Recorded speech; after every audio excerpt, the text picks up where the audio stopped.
I'm so distracted. I wasn't listening to that at all because I'm still looking at dick pics. But Welcome to Behind the Sins, presented by CinemaSins. Welcome to Behind the Sins, a weekly look at everything going on inside the world of CinemaSins. I'm Aaron Dicer, and I'm joined, as always, by Jonathan Watkins. Hello, hello. And Danae Hughes. still here. We write for CinemaSins and TV Sins and do various other things inside the CinemaSins universe as well. Another week has gone by. Excited to talk about all the CinemaSins stuff from last week. Everybody doing okay? Everybody feeling good? We've already had our snack conversation. Danae, you've already eaten all your food. I've eaten all my food. I'm taking care of it. I'm not okay, but I will be all right. Why are you not okay? I'm still upset about the tea. Oh, we should talk some more about the tea. I have. This is important. Oh, yeah. Oh, we do need to get to the show. You're right. No. Go ahead. Tell us now. about it. We've mentioned it now. Okay. If you go through a drive-thru in the mornings, they always have a deal on their large-size drinks. So I get a large tea. I get it mostly unsweet with a splash of sweet, light ice. I'm beginning to think, well, no matter where this goes, part of the problem is your ordering habits. But continue. So that way I can sip on it pretty much all day long because it's this massive thing of tea.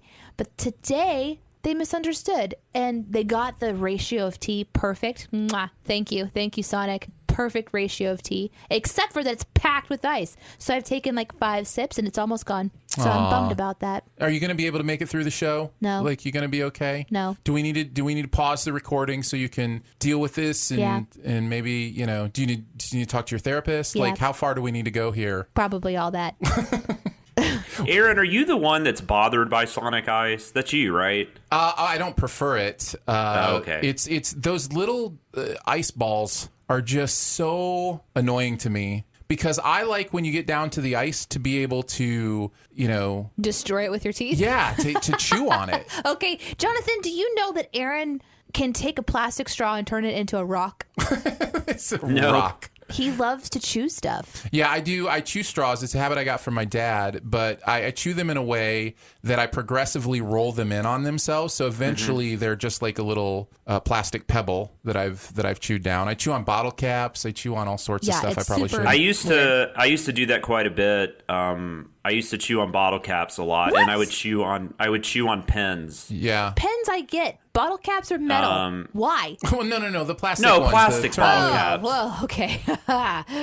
Carry on.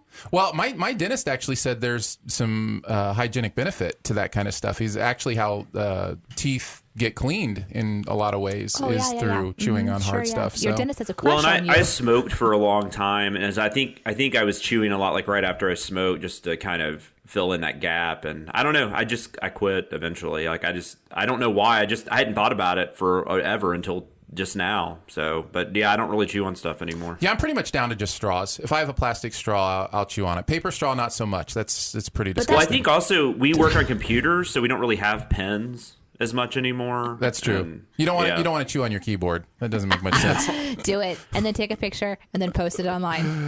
But that's why you like the big ice, is what I'm talking about. Yes, yeah, because I like to chew on it. This is why you express if you're having frustration. It turns into random facts you never needed to know about Jonathan, Aaron, and myself. Yeah, I can't stand crushed ice. So. And I can't stand too much of it. I feel like I know a lot about Aaron over 13 episodes of this show. Well, that's basically just because I'm a narcissist and I want to be the center of attention. That's pretty much all it comes down to. And now I know that. Yeah. All right, you guys ready to get started? Let's do it. Yeah, let's do it. All right, let's kick it off with this inside scoop. What's he building in there? I've got a secret. Pay no attention to that man behind the curtain. This is a true story. We're going to take a look at the videos from the week, the process of sending them, how we felt about the stuff we're sending, all that kind of fun stuff. We will go in order of channel from TV Sins to Music Video Sins to Cinema Sins. So we'll start off last Monday's TV Sin was one of the most beautiful and meaningful and important shows we've ever seen. American Horror Story, Season 3, Coven. We did the pilot of that season. Because called Bitchcraft. Yes. Thank you, Jonathan. I don't even know where to go with this other than obviously I hated it. I don't understand what Ryan Murphy is doing. Can somebody help me understand what this show is? Is it parody? Is that what it's supposed to be? Is it genuinely supposed to be scary? Is it supposed to be like horror? I can't put my finger on what he's doing here. Stephen King, I'm going to butcher this a little bit, but Stephen King wrote this great nonfiction book in the early 80s called Dance Macabre. And he talked about just the act of like writing suspense and horror and whatnot. And he talked about like how there's like, early stages where you're legitimately trying to scare people. You're trying to figure out what scares you. And that's how you're creating like these, hopefully like, nightmare worlds and whatnot. Right. And then he said at some point, though, a lot of people eventually just go for the gross out and like the over the top. And I think Ryan Murphy started there. But here's the thing. I remember seeing the first season, first episode. Yeah. And it was so horror cliche that eventually I was like, oh, that's the point, right? Like he's doing a parody here. Have you watched a lot of Ryan Murphy shows? I mean, I loved Glee, actually. I really enjoyed Glee. So. Yeah, but Glee's a great example because I think the first season of Glee is excellent. Yes. But I do think as the show progressed, it got a little crazy. Yeah. And I mean, it got more. I don't know. It got less focused and more just like let's just throw everything at the wall and see what sticks. Yeah, and it turns into self-parody in a way that is almost unwatchable. And that is absolutely 100% what this show ends up doing. And like I said, I watched the first 2 seasons, and I thought they were okay. I didn't really have an opinion much either way. I watched the first couple of episodes of this when it aired, and then I quit watching it. Yeah. And then the only other season I watched was a couple years ago. They did one called Roanoke. Which I actually kind of enjoyed that one, and fans of the show, that seems to be their least favorite. So maybe that says something about how I feel about the show. Yeah. And then I did watch the season premiere for this season because it's a slasher send back. It's called 1984 actually. Yeah. And I might stick with it for a minute, but it's pretty insane. It's pretty over the top. It's a lot of parody. Yeah, I think it's just become self-parody at this point, and it's almost meant to make you laugh. But it is gross, but at the same time, it's so ridiculous. I'm not even really grossed out by it. I'm just kind of like, what the fuck are you doing? Yeah, I'm still grossed out by it. No. I mean, I don't know how to put that. Like, it is gross. Like, I'm not by no means. I mean, there's some really disgusting imagery in this episode that we had to dance around. And but I don't know. It's just I don't get it either. I'm with you. And I even watched like he does the show right now, 911. I actually watched that, and even though it's nothing like this, obviously, it's a procedural, weekly, crime drama kind of thing. It's still kind of, though, at times, it gets very much in this vein where it feels almost like you said, like self-parody. So I just don't think he can get away from it. And then, of course, he started off doing Nip Tuck, which is a really insane show. Yeah, he definitely goes for the edges for sure. Obviously, this was a Dicer Watkins script. Mm-hmm. That's why Danae hasn't really spoken into this a lot, because I don't know that, Danae, that this is a show you would ever watch, like under any circumstance. So. No, I actually, while you guys were talking, I went to this website where it did like the most shocking moments of like each show. And it's just some twisted crap. It is. I will say this about like, I don't know. I'm assuming it's for the shock value. It's for people who like to just see the most crazy stuff, and that's I guess it's always been a fascinating series to me, though. One thing about Ryan Murphy, I will say, a couple things I like about him: he gets really good casts. That's true. He gets for insane. Sure. I mean, he basically resurrected Jessica Lange's career. She even got nominated, might have even won a Golden Globe. I don't know. And then, of course, Lady Gaga won a Golden Globe for her work on this show. So, I mean, this show gets awards, and it gets noticed. It's crazy. And I find that, like, the other thing I was going to say, though, the other thing I like about Ryan Murphy, and we see that in this episode because there's an actress in this episode. I don't know exactly what she suffers from. I don't know if it's straight up Down syndrome. And she's been in the other seasons too. She has. Yeah. She has. And then even on that show 911, and I tweeted about this the other day, there's a character that a young child that has CP, and the actor he hired actually has CP. So that's something about him I actually quite admire, because most people don't do that. Yeah. They just hire an actor to try to play that part. I can tell you her name because I just Googled it. It's Please Jamie do. Brewer. Cool. Well, what? Say it Thank again. you. Jamie Brewer. Jamie Brewer. Yeah. So I mean, he does have definitely endearing qualities to him, but it's just, God, this show is just impossible to get into. Well, let's talk about the video a little bit. Yeah, let's do it. I mean, sitting it, I was surprised how much this is basically X-Men for witches. Oh yeah. I mean, like, it has to be purposeful, right? Like, I mean, the mansion, the gate, even the way they all have different mutant abilities, kind of like. Yeah, it seems very superhero-esque. Yeah, it almost seems intentional. I really wasn't thinking about the purpose of this show. I was just looking for things that I liked in it, so I liked Sudden Gonzo a lot. Sudden Gonzo was great. That was me. That got me, and I kind of like, I want there to be a Sudden Gonzo in every scary movie. Like, I just want that to be like what I exclaim, like, Sudden Gonzo. You know, that was my very, very top of the. Yeah, no, that was good. That was One, my favorite.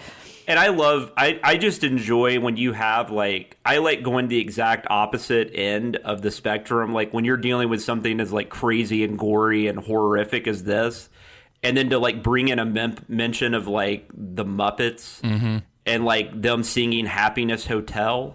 Yes. That's always, if I can find a way to do that, that's always fun for me personally. I hope it's fun for the viewers, but... Oh, yes, very much so. I also, in this one, was the college girlfriend with the standby elevator music. Was that our elevator music? No. Oh. No, I was that's like, the- No, oh. I just said, I wrote that. I just, I don't know if, I just said put in, like, elevator music. And so that's what they went with. I really enjoyed that because most of the time it just kind of cuts off. And Yeah. then you just move on to the next sin. But this I would time never it have paused and then, you know, had the like little standby music. And then it came back in with the whole, you know, washing his Finishing it, hands stuff. yeah. Yeah, so that was pretty Well, it funny. was like, because that scene in the show, in the show proper was so awful. Yeah. And so there was nothing I could have written for him to say that would have not come off as really weird and crass. So, and then if Aaron hadn't chosen to do that on the podcast, I don't know that I ever would even thought to do that. So it's kind of funny how stuff like that works Yeah, out. it's fun. Can I ask a question? Who decides what we sin? Like, why this show? Is it because you're like, oh, we'll find something funny in there? Or is it like, oh, this is horrible and awful stuff? We did the pilot of the first season, or the pilot of the series. It's for anyone that doesn't know this, it's an anthology series. Each season is a different story. They use a lot of the same actors, but they play different characters.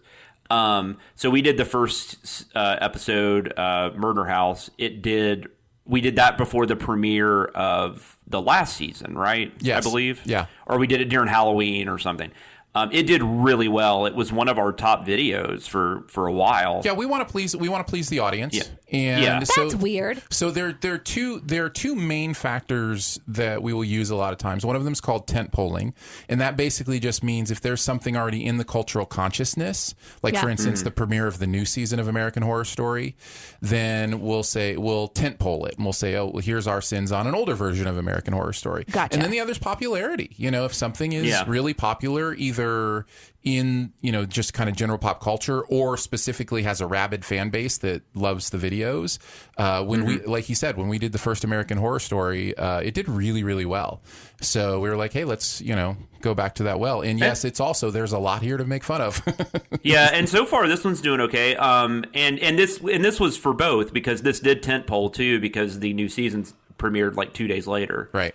Yeah, totally. But it's gross. It is definitely It that. is, and I did make the decision to do this because this is actually season 3. There was a season in between called Asylum, which I just doing what research I could, because like I said, I don't watch the show all the time. This seemed to be like one of the more popular seasons. This was like, as far as ratings go, this was one of the highest rated seasons. So that was kind of where my decision came from. But I'm probably, I don't know that I'm in the minority. I know there's a lot of horror fans even that are fans of CinemaSins. So I'm not, no shame to people who enjoy horror. Weird thing though. This is but the thing about American Horror Story though is it's very mainstream. In fact, most horror fans I know do not like this show. Most people I know that do like this show and like it a lot hate horror films. Yeah, it's a strange one. It's a Walking Dead's animal. like that too, by the way. Yeah, I can see that.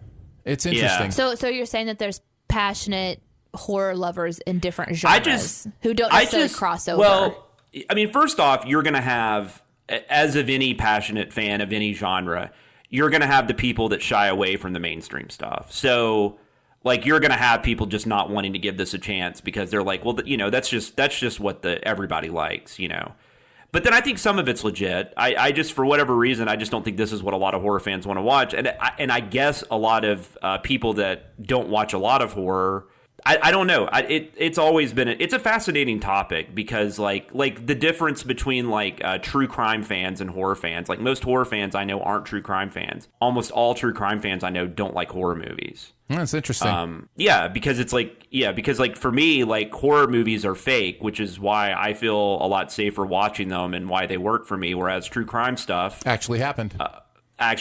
So I have a lot more triggers. I am a true crime fan, so that might be true for me too. And I'm not saying I listen to one particular podcast. I've mentioned it before called My Favorite Murder, and it's my wife's favorite podcast. Yeah. So tell your wife hello from a fellow murderino.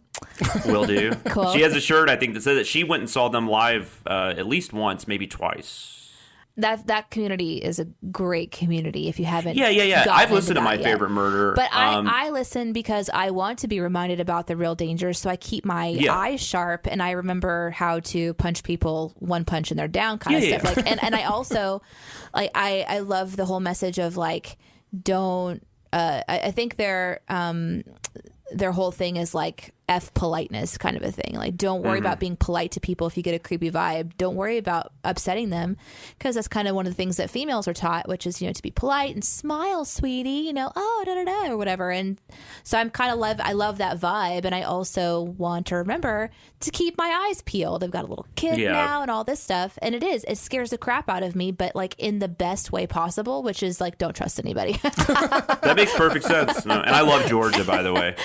Love Georgia to death. They're both great. They're both great. But you're right. They are. When I watch anything like horror and things, I just don't connect. I don't connect to it. I think that's what a lot of it comes down to. A lot of horror fans don't like haunted houses, but most people that like haunted houses don't like horror films. I mean, it's just I hate haunted houses. I hate them. I do too. Oh, I do too. Gosh. But there's all kinds of things like that out there. But it could be like we were talking about numbers last week. You could just be seeing things. I'm sweating. I just realized when I started thinking about haunted houses, I just started getting really mad. Didn't you punch somebody in a haunted house once? I almost got into a physical altercation with Pinhead. Yes, I did. Yeah. He was very close. He was breathing on my neck. That's inappropriate. Back off. I was really I'm scared. impressed you knew the character's name, though. Yeah, that's one that I saw. Oh my gosh, you're a horror fan. I can finally ask this question. Okay. I don't like Hellraiser, so... Is that what it's called? Okay, here's the thing. All I remember is that there was this guy with pins in his face. Yeah. And maybe like a black cube. The cube is I guess how the puzzle box. It's a puzzle box. I was at somebody's house and their parents were watching this and I could not look away and it scared the crap out of me. I've blocked a lot of it from my memory. It is so scary to me. But some of the imagery that I saw was the most disturbing, and that's all I remember. So that's Clive Barker. Okay, so it's called what's it called? Hellraiser. Hellraiser. You want to watch it again? 10 of them. Nostalgia. Oh no! I just started having a mild panic thing in my chest. No, all right. Well, let's move. Let's continue on then. Shall we? No. We have to talk through my psychological disturbance right now. I'm sorry. I did not mean to get us off anything. No, you're good. So narration, I was really happy with that. Yeah, little horse narration. I remember that was one of those I wrote. I was like, I cannot wait till Aaron reads this. He's going to be so proud. I'm so proud of you. I'm so proud of you, Jonathan. The only other things I wanted to mention were the fact that this TV show doesn't know how to shoot a non-Dutch angle. That's true. At least this episode. And in my for notes, sure. my notes, I have so angles such Dutch. It is like every single shot is crooked, and it's just like at some point, it becomes it stops being unsettling and just becomes dizzying. A cervical spine issue? Yes. Yeah, it's a weirdly shot show for sure. But on the positive, Aaron, because of that sin, I Googled what a Dutch angle was. Oh, nice. Yeah, so now I know. So now you know. All right, let's move on from that beautiful show, shall we? To our run of Friends episodes. We're on to the one with the prom video. This was also Dicer Watkins' script. Where Danae can tell us how what we think is funny isn't. Go ahead, Danae. Do we need to sit down in a counseling session? Oh, I missed this. What happened? Have you already said something wasn't funny? No. This? It was just what she said about Friends on the last episode. Oh, yeah. Totally. She wasn't really getting into it like we were, I guess. At least that one episode. Did you like this one? So yeah, because it's not about poker. Although this one's like the famous episode. The big kiss. It's one of them for sure, yeah. It's like if you have a friend that's like, oh, I want you to see Friends. And then they sort of skip ahead to this one where they get together. So all I really was distracted by was the eyebrows. I mean, skinny, thin eyebrows was such a thing in the 90s. Oh, I didn't even notice. Yeah. They all They were pluck their eyebrows and pencil stuff. thin. Oh, yeah. They're like teeny tiny. So that was really distracting to me. I had forgot to think about the acting, the plot line, or anything. I was just distracted by eyebrows the whole time. I had a girlfriend in high school, I think like my freshman year. Congratulations. Yeah, no, it was an exciting time for me. And I will never, you know how there are those things that people say that just stick in your brain forever and you just, for whatever reason, that's the thing. She was doing some plucking of her eyebrow and she turned to me and she said, don't ever start plucking your eyebrows. You can never stop. It's true. She's not lying. And I just remember that. I'm just like, don't worry about me, babe. Yeah. That's not something I've ever considered. Can we talk about your eyebrows for a split Sure, second? yeah. Okay, Aaron. Mine personally? Aaron has magical eyebrows. I do, If you've yeah. ever played World of Warcraft, there are these characters called night elves that have eyebrows that extend beyond their ears. Mm-hmm. And those are Aaron's eyebrows. He has magical eyebrows. Oh, wow. I'm almost sure if I let my eyebrow hair grow, I could braid it at some point. I was going to say, you trim it at least, He right? does. yeah, yeah. I trim it. Okay, yeah. No, I trim mine too. And occasionally, like, I have, like, I don't have a full-on, like, unibrow, but I do have a little bit of hair in the middle. Wow, you trim. So, like, sometimes I have to get that little part, like, waxed. I wonder if it's because, like, dudes have facial hair and so you just have extra growth. Maybe. I wish my eyebrows grew that fast. You don't have to trim yours? No. Can you grow a full beard, Aaron? No, not. I mean, close. Thought you were going to ask me. Interesting. Got real excited. Oh, no, sorry. Well, I was just curious because you were saying about the way his eyebrows do. Because, like, you know, you were talking about men with facial hair, but facial hair is very different because, like, some dudes can't grow a beard at all. I don't remember what happened, but we were at work and you came in and maybe you just hadn't trimmed for a week or more Yeah. or something. And I was just staring at your face and I play World of Warcraft. And so I was like, you have Magical magical elf eyebrows. Yeah. Anyway, how did we start talking about that? I have no idea. Oh, yeah, Friends. That's why. Yeah, you were amused by the skinny eyebrows. This is the episode. This is the Okay, actually, I guess before we get into our favorite sins and the sinning process, what did you guys think of this episode? Because you guys did this one. I think people forget how it's not even about the prom video, except for like the last 3 minutes of the video. Like there's big reveal. There's so much other, but the rest of the episode has nothing to do with the prom video. You know, No, what I It mean? doesn't, but it does. It's still really funny though. It's got the buddy bracelets. Yeah, I think that was actually one of the jokes that was made was there's so much stuff that's happening in this show that is not even memorable, and so why are we spending time on it? And it was like the bracelets and something else was mentioned. Yeah. I have no recollection of that moment, just when Rachel kisses Ross. Yeah, that's the big one. And I've never thought anything twice about how the whole thing is we're not going to get together, and then she sees him do something sweet and is like, Yeah. Is it that sweet? Let's tongue him. As the double X chromosome on the podcast today, like if a guy was going to go to prom with you because, you know, your prom date canceled, like is that enough that would immediately turn you from, look, buddy, this is never happening? And a guy that was already like super attracted to her. I mean, Yeah. it's not like it was a difficult decision to make, I guess. Okay, so I don't know. I can't speak for all women, and I don't know. Well, that's too bad. Rachel's I'm asking you to speak character. for all women. I fear vulnerability on a deep and meaningful level. So if someone shows me any kind of affection, I run.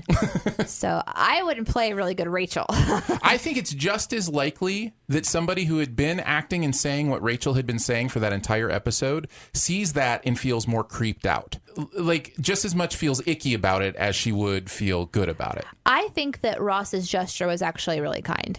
It's like that goofy thing. I mean, he does have a mustache, and that is stalkery and creepish. Now, by today's standards. And him just sitting on the steps playing his like Casio keyboard, that was really creepy. You know, that's a kid thing. Like, that's just kids. Yeah, that's kids. not like a grown adult in college thing.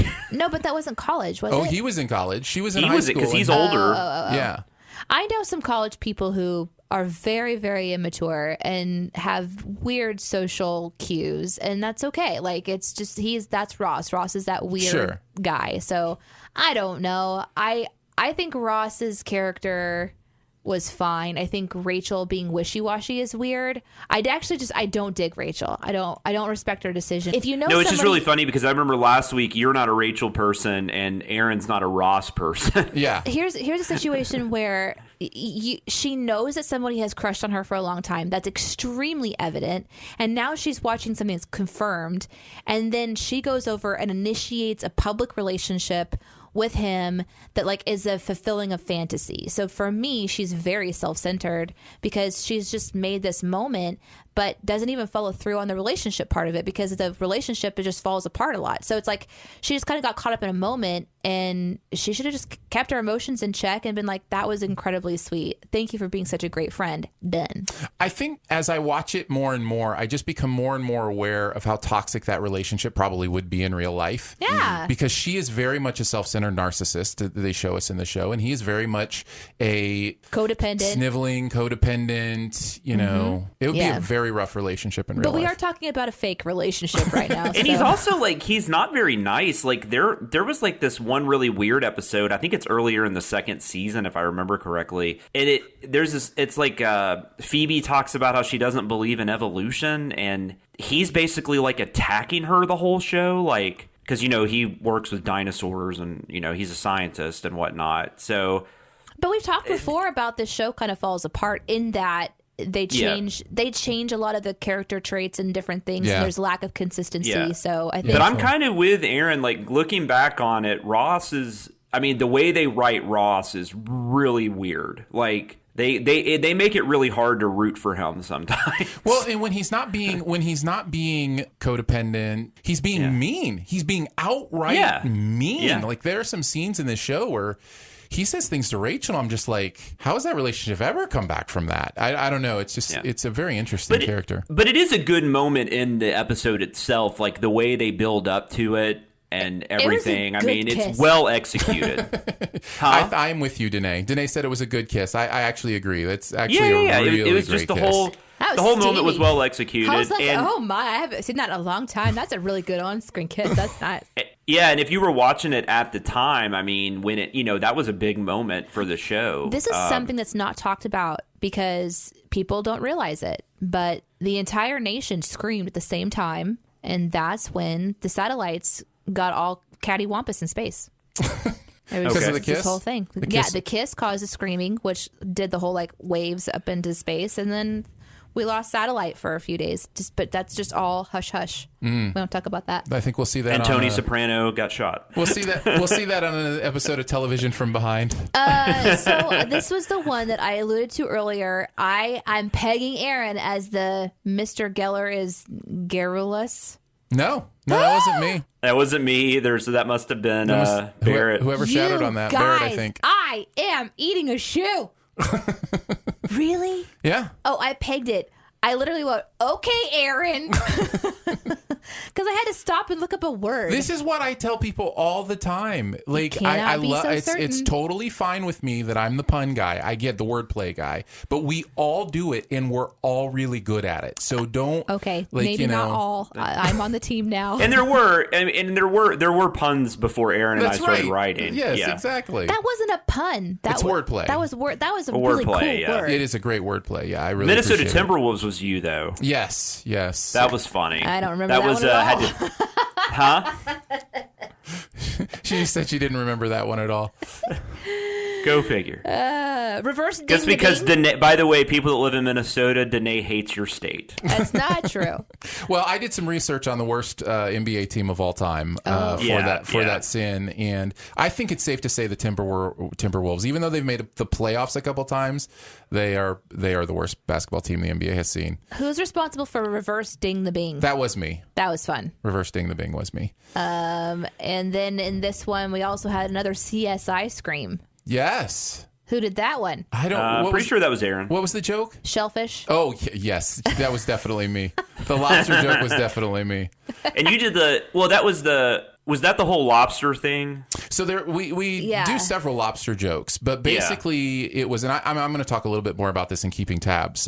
This is part of my Keeping Tabs, but the idea that lobsters aren't actually monogamous was kind of where the joke comes from, and I knew I was setting up that pun for the whole time. And whenever you know you're setting up a pun, you got to go with the CSI screen. Oh, yeah, for sure. So, yeah. But I had the lobster thing written down, though, because I just think that's funny because, I mean, I guess they could be playing up the idea that Phoebe doesn't really know what she's talking about, but I think the writers just screwed up. No, it's a common misconception. There's just things that people believe are facts that aren't, and that's one of them. Mm-hmm. That's crazy. Mm-hmm. So, yep. And in this episode, people talk about us not doing research.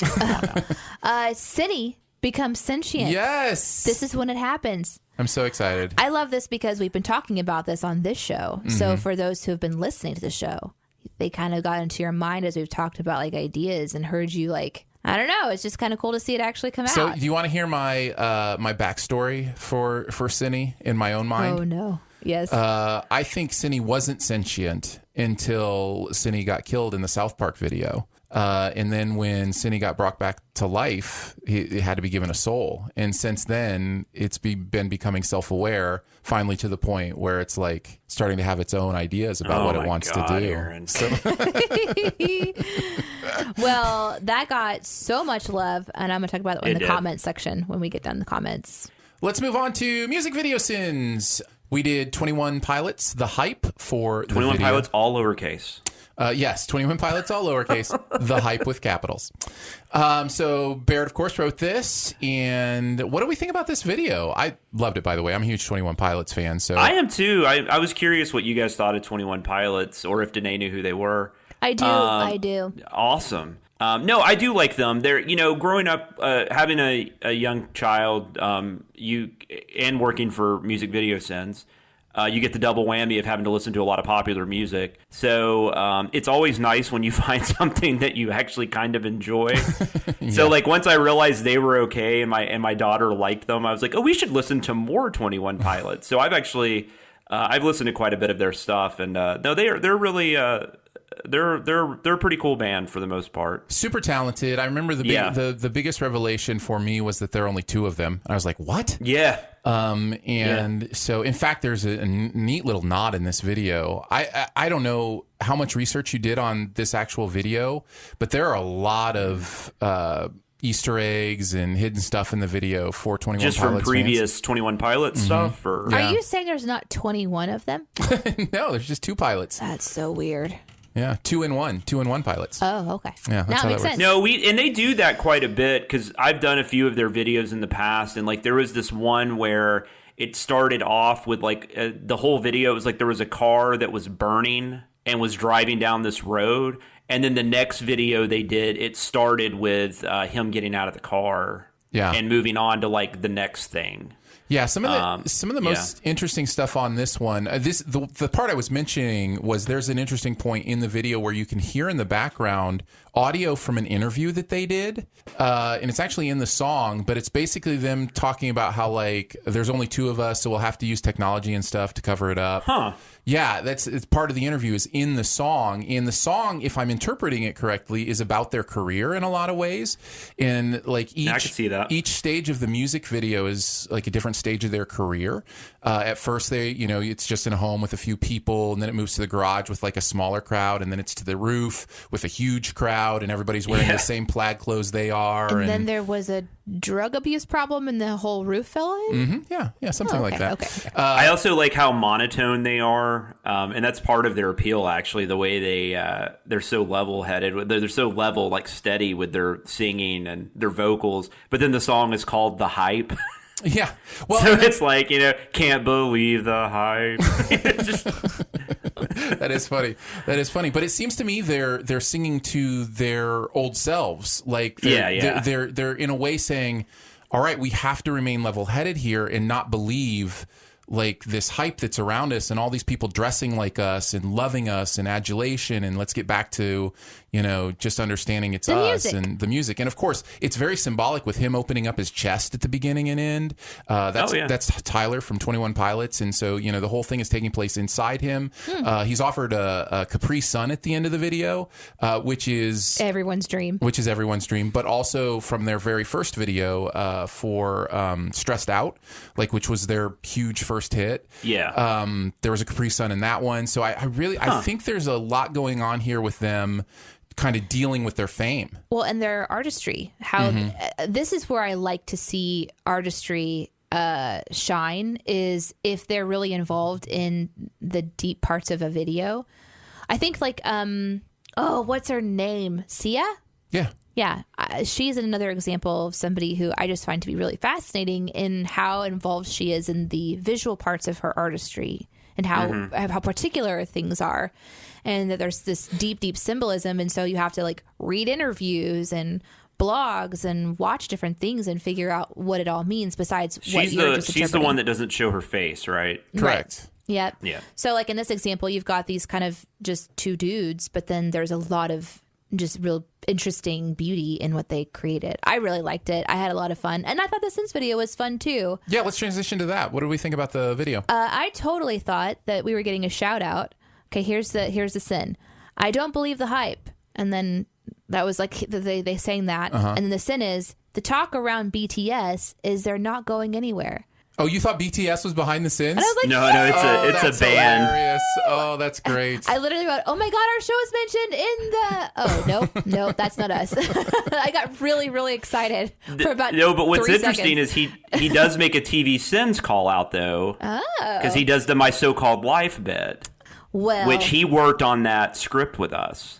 Oh, that's true. So he had just he had watched that episode and everything. So I mean, he's really calling out My So-Called Life, but he would not have done that if he had not worked on the TV Sins video. It really is interesting how the shows that we're watching influence the shows that we're sinning. Yeah. The next shows that we're sinning. We'll see, especially with outtakes. There's outtakes I would have never thought about that will end up in something just because I just saw that show and realized that that's in there. So. Yeah, all my outtakes are it's Sesame Street. It's all I can ever remember. I also like the flow into Wonderwall. Yes. Anytime people do that sort of mashup, sometimes it's done just to show how similar something monotonous is. Yeah. Or there was one that I think you showed me several years ago of how similar country songs are. Yeah. And it's the same exact song from 15 people. Same chord progression. Yeah, everything. Yeah. So this wasn't quite like that. But this will happen to me when I listen to music. Oh, that riff sounds so familiar. And you just try to search your brain and figure out where it was. Yeah. But it was done for us. And so I really liked that moment because I love it when that stuff happens. Yeah. You've mentioned all the stuff I was going to mention. Did you have anything else, Jonathan? A huge pet peeve of mine working on these music videos for the channel is when the videos stop for a middle of the video sketch. And 21 Pilots doesn't really do that, so that was a little disappointing when they did it. He brings up Drake. Drake is the worst because Drake's videos will be 13 minutes because there's 9 minutes of not music, and it's just it's frustrating. Chekhov's Ladder I just thought was kind of funny. Yeah. And did they get a package deal on the terrible hats? Yes, because those were terrible hats. So, yeah, but no, it was really funny. I mean, it's a video that Barrett's so good with these, where not a lot happens, but he still is able to just get a lot of material out of it, which is the hardest part with music video sins a lot of the times. I would highly encourage you, before we move on, I wanted to say I'd highly encourage anybody to look up the hidden messages in the Hype music video. There are I'm doing that for sure. Articles that you can read, and fans have picked up on. I think even the yellow tape means something at the end, where he tapes up the poster. That kind of stuff is meaningful to them. So it's fascinating to look into that. I'd highly recommend it. As far as music from behind, it was Camilla and Sean, and boy, I laughed a lot during this one. Camila, yeah, it was good. Camilla. Camellia.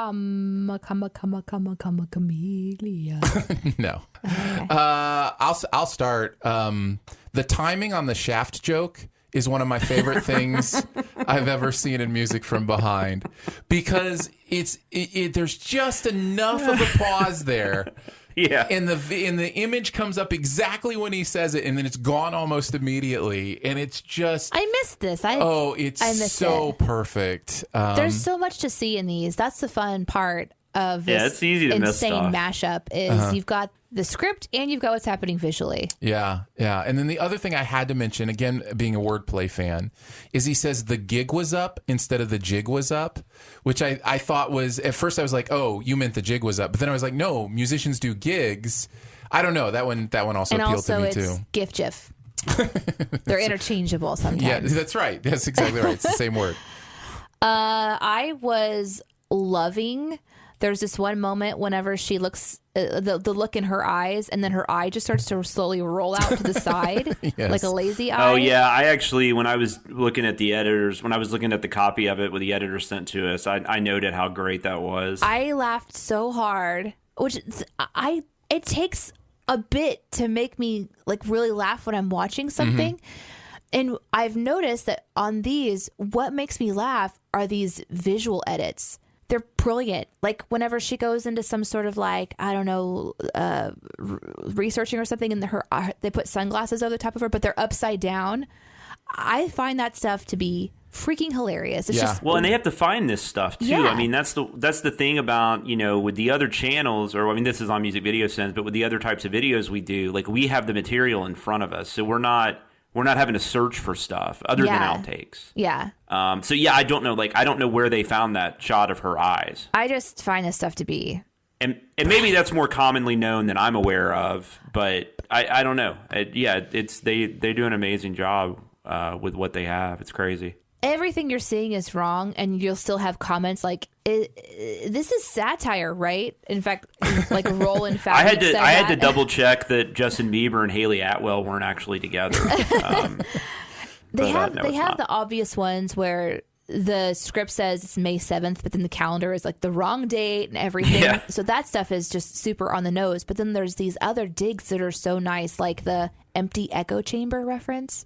I think that's a beautiful reference because, you know, you want to be in an echo chamber where you're having people tell you what you want to hear, but then to call it an empty echo chamber, I'm like, wow, that's actually kind of deep.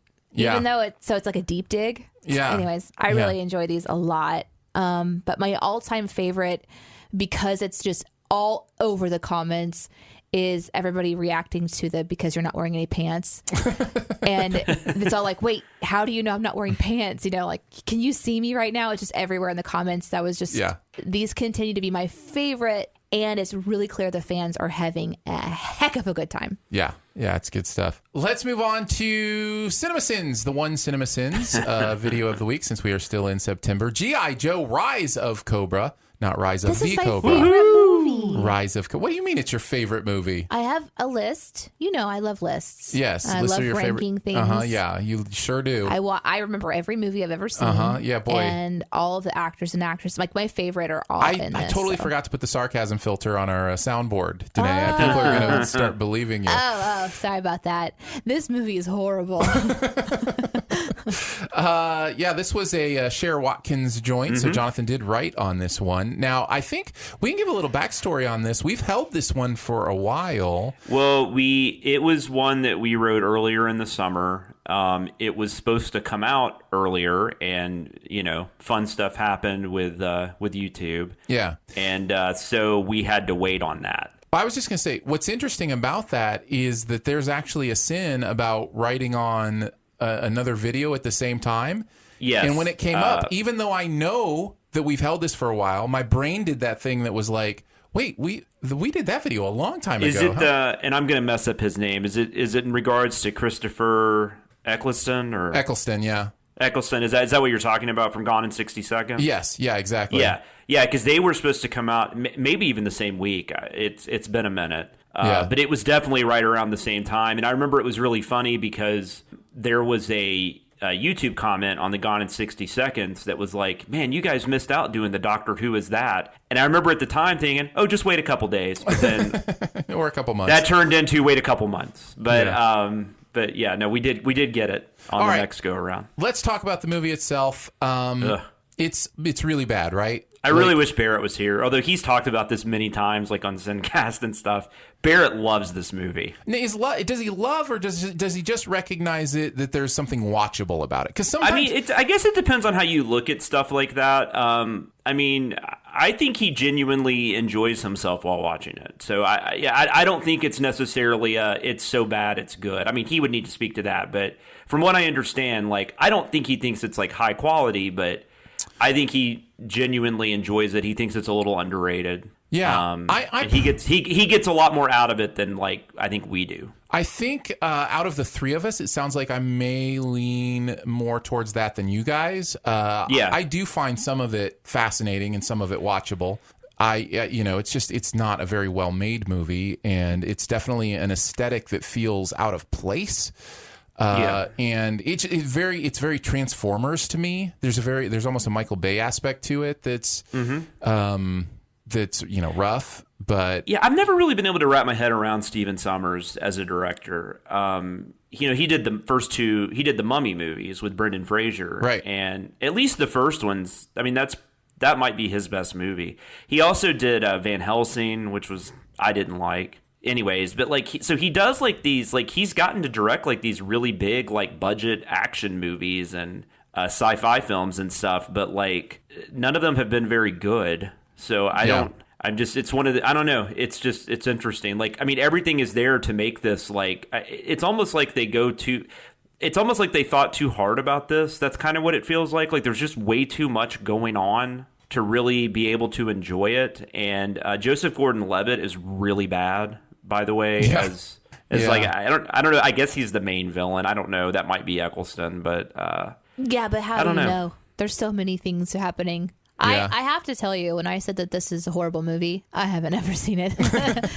I'm making that judgment purely based on the video, which of course is a really, really wise thing to do. Yes. Just jump on the cancel culture bandwagon. Yeah. I mean, it's not good, but at the same time, like, I don't know that I would call it horrible. Like, it's more watchable than Aaron used to tell me a lot of bad movies. He used to tell me regularly, I'd come out of a movie like, that was the worst movie ever. Yeah, and he'd say, well, until you start watching a lot of movies, and then it's not that bad.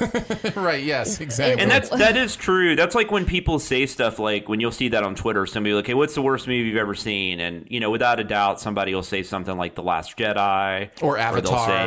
Or something like that. Or Batman. Or even like Batman and Robin, which is not a good movie. What is one of the worst movies you've ever seen? Oh man! Just to kind of give us a gauge. Like Goldfinch. Goldfinch is one of the worst movies recently. Jonathan, oh really? Is that bad? Oh, God, I love that book. Yeah, I love that book though. I don't want to watch it. Happy Time Murders. That's a good one for recent stuff. Yeah, that's a good call. That's a really bad movie. Yeah. I've seen some really, really insanely shitty horror movies. Yeah, see, there you go. My Girl. But there was this movie in 97 maybe called BAPS, which stood for, I believe, Black American Princesses, I think is what it stood for. And like Halle Berry's in it and Martin Landau. And it's so bad. I don't even necessarily remember what it was about. I just remember physically feeling ill while I was watching it. Yeah. There are some movies that I like to watch that are like bad, like Flash Gordon. Flash Gordon. Like Flash Gordon's super watchable. Like the watchable. 70s or 60s or whenever. Sure. I don't even know when it was made, but it's like an old sci-fi one, and it's bad, but it's fun bad. There's a difference. Mm-hmm. Yeah, of course. And so when I watched this G.I. Joe one, it kind of reminded me a little bit of Fun Bad, but army. Yeah. You know, where I can see why Flash. somebody, especially if they love the G.I. Joe franchise, would have a good time. Just like if you like the Transformers franchise, you're going to have a good time because there's explosions and da-da-da, and it's sort of mindless. But when you start thinking about it and everything falls apart, which I like to think about things, so, you know. Flash Gordon's still a much better movie than this. I can mindlessly really watch is. movies. I can mindlessly watch TV and have a good time. So I would just click my brain off. This would be something in the background. Oh, for sure. And I just think in general, there's too much thought process put into like, well, was that really a good movie or was it just a movie I enjoyed? I mean, if you enjoyed a movie, you enjoyed a movie. Yeah. You really, in the grand scheme of things, who gives a crap? There were some pretty big burns on the Sins, though. There was the burn about You Don't Ask to Be Part of G.I. Joe, and most of the cast wished they'd received this advice. I thought that was like, ooh, that's a burn. And then the burn about Brendan Fraser dumped in just like the studios dumped him. And I was like, oh, snap. Yeah, I know. And he's like supposed to be like the nicest guy too. So I kind of felt bad about that. Well, but we that kept burn, it in. I kind of felt the same thing, but that burn is on the studios, not Brendan Fraser, Yeah, right? for sure. Yes. Like that's at least that's how I interpreted it because what the studios did to him is awful. Yeah. You know? It is. It's terrible. Yeah, it definitely was more directed at that. But I definitely didn't want people to think we were making fun of Brendan Fraser And where is he's a Encino perfectly Man fine 2? person. Danae wants her Encino Man too. Ooh, Encino Man. I don't like that movie. That would be up there for me. Sorry. Encino Man. No, I went on a kick. It was in my early 20s watching a lot of weird movies while doing drugs, and Encino Man was one of my favorites, along with Biodome. Yeah, see, Very Pauly Pauly Shore is just something I've never been able to wrap my head around. He made me laugh. That's all I know. All ashore that's going ashore. But I've seen all those movies. I had a really good time with one scene in particular. That was the way that Jeremy delivered the line, like I had no other choice but to maybe like launch a rocket or something. And he's like, or you could, and I'm just spitballing Yeah, here. there were like 3 just spitballing here just phrases. Maybe a little brainstorm. You could shoot his tires. Like, I love that delivery because that is me sitting on the couch. Right. That there's sometimes where his narration isn't something I would ever think of myself saying, but in that case, I was like, yeah, that is. I'm pretty sure that was Barrett, although it's been so long. Part of me thinks that was like a combine too. I don't know. One of us wrote that. But the delivery was really, really fun. Yeah, no, the delivery, he nailed it. Yeah, that was great. The delivery I liked the most in this video, and probably my favorite joke of the video was "See you in the trenches." And there's a moment where the sin is to say that one of the characters is mansplaining, and anytime you use the word mansplaining, people in the comments go nuts. Do they? Yeah. Yes, because Oh, it's we've a very talked about this before. it's a Yeah, very yeah, one of those yeah. divisive things where if you say mansplaining, it means you're an SJW and those kind of social justice warrior, Danae. Oh, thank you. Like Sarah I love that Jessica you're so Parker. disconnected from this. It makes me very wait, happy. SJW, Sarah Jessica Parker. So it was kind of like one of those things where it was like, yes, we know that some of you think that this is, some sort of political statement, but it's not. He literally is mansplaining something, and that's a sin. Yeah. Yeah, I wrote that one, and we had recently had something happen. There was a previous video, like right around that time, where there was a bunch of comments about that. I think we talked about that, That's where that maybe? came from.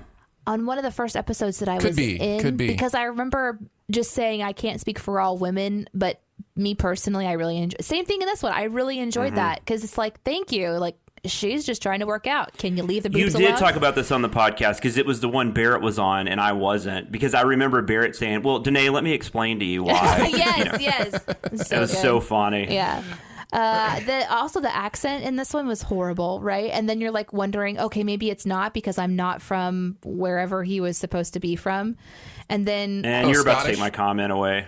and then it was mentioned in the comments, but I'm not going to say it out loud because Jonathan's going to talk about that later. No, it's fine. Talk about it now for sure. No, I just No, love. we'll save it. I love that somebody actually spoke to that.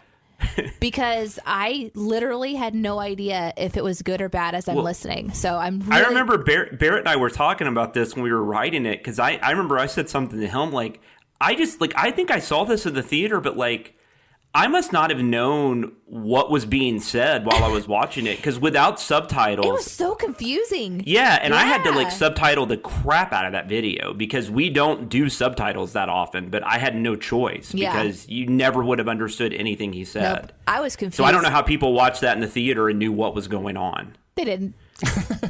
Nope. The other one I wanted to mention was and 100% of the M&Ms. That one made me laugh a ton.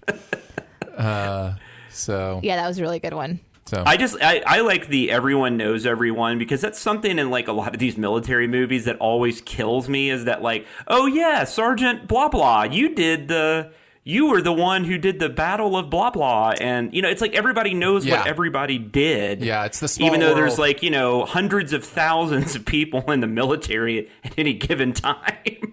Yeah, I believe we call that the "it's a small world" cliche. Yeah, is what that should be. But that seems to be a very prominent thing in military themed movies. So maybe I'm just not aware of something. Yeah, well, I think everybody in the military knows everybody else. It's a nice, for nice sure. little tight knit group. They all work on flashcards in there. Just like we talk to like PewDiePie every day because That's right, because we're both on YouTube. Yeah, we're all in the YouTube family. All right, we ready to move on? Let's do it. Yeah, let's do it. All right, let's keep some tabs. The internet is a communications tool used the world over where people can come together to bitch about movies and share pornography with one another. Oh, jeez. This is the most public yet of my many humiliations. We're going to pick a couple things from the editing process, tabs we can remember having open, things we research, stuff that's, deleted sins, anything like that. So we've each got a couple. Jonathan, why don't you start us off? What's one of your keeping tabs? From G.I. Joe, because there's a scene where Christopher Eccleston gets that, the mask, burnt onto his face. So I was like, I looked up, I was trying to figure out if you would die in that situation. The answer is yes.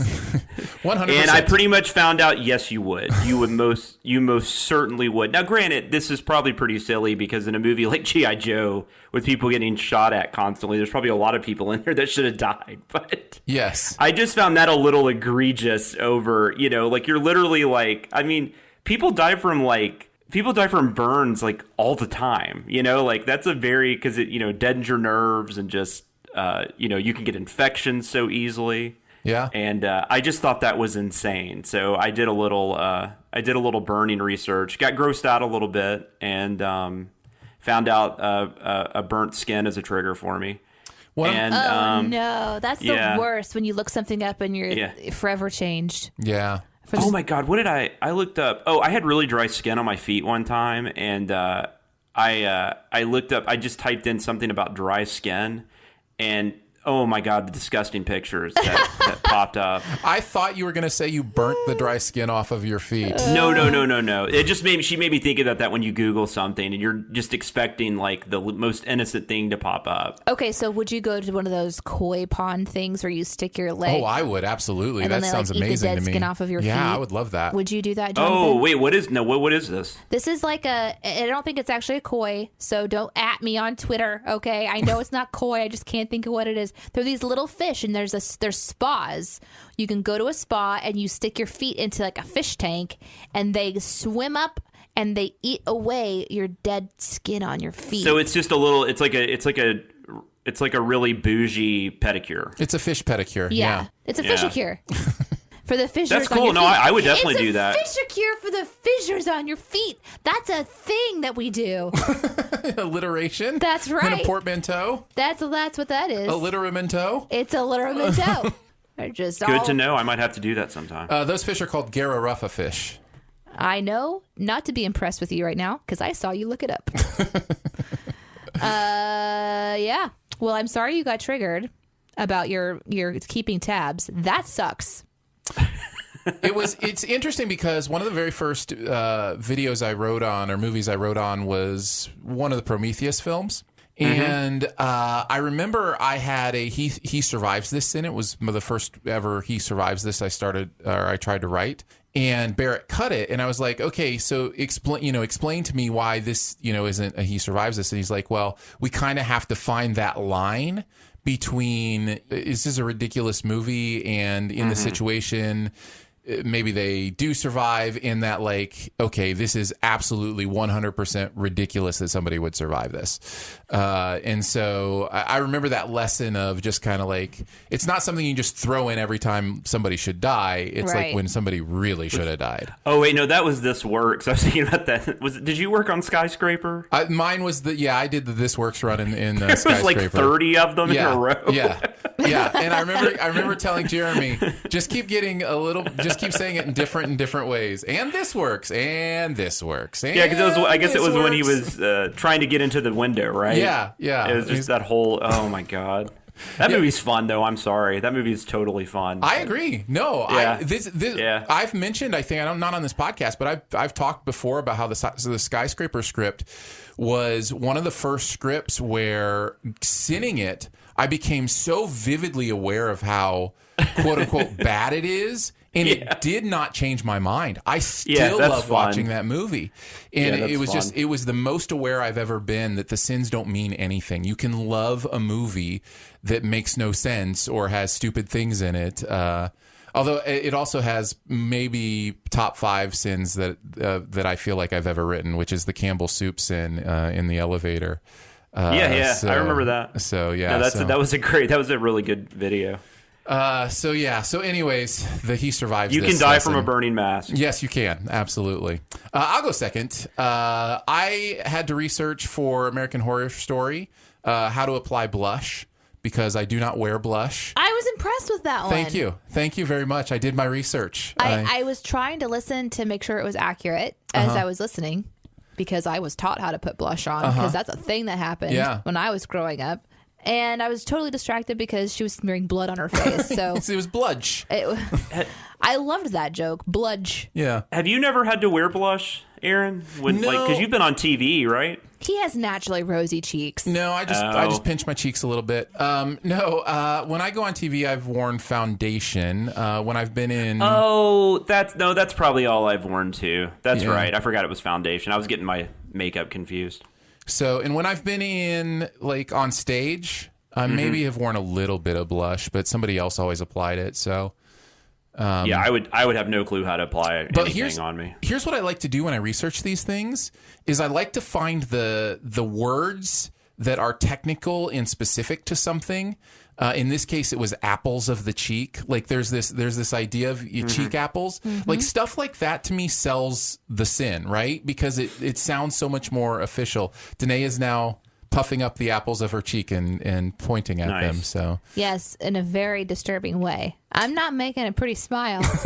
No, I do that a lot though. I'll look up especially like synonyms and antonyms. I look those up all the time. But yeah, I'll do that with the phrasing and yeah, it's just fun. So yeah, it was fun. I may have even watched a YouTube tutorial. So go for it. Or I remember in the script I loved the way you termed it, bludge. Yeah, I did but too. I was really not concerned. I mean, as concerned, I guess, as we get at this silly job we have, how Jeremy was going to read it.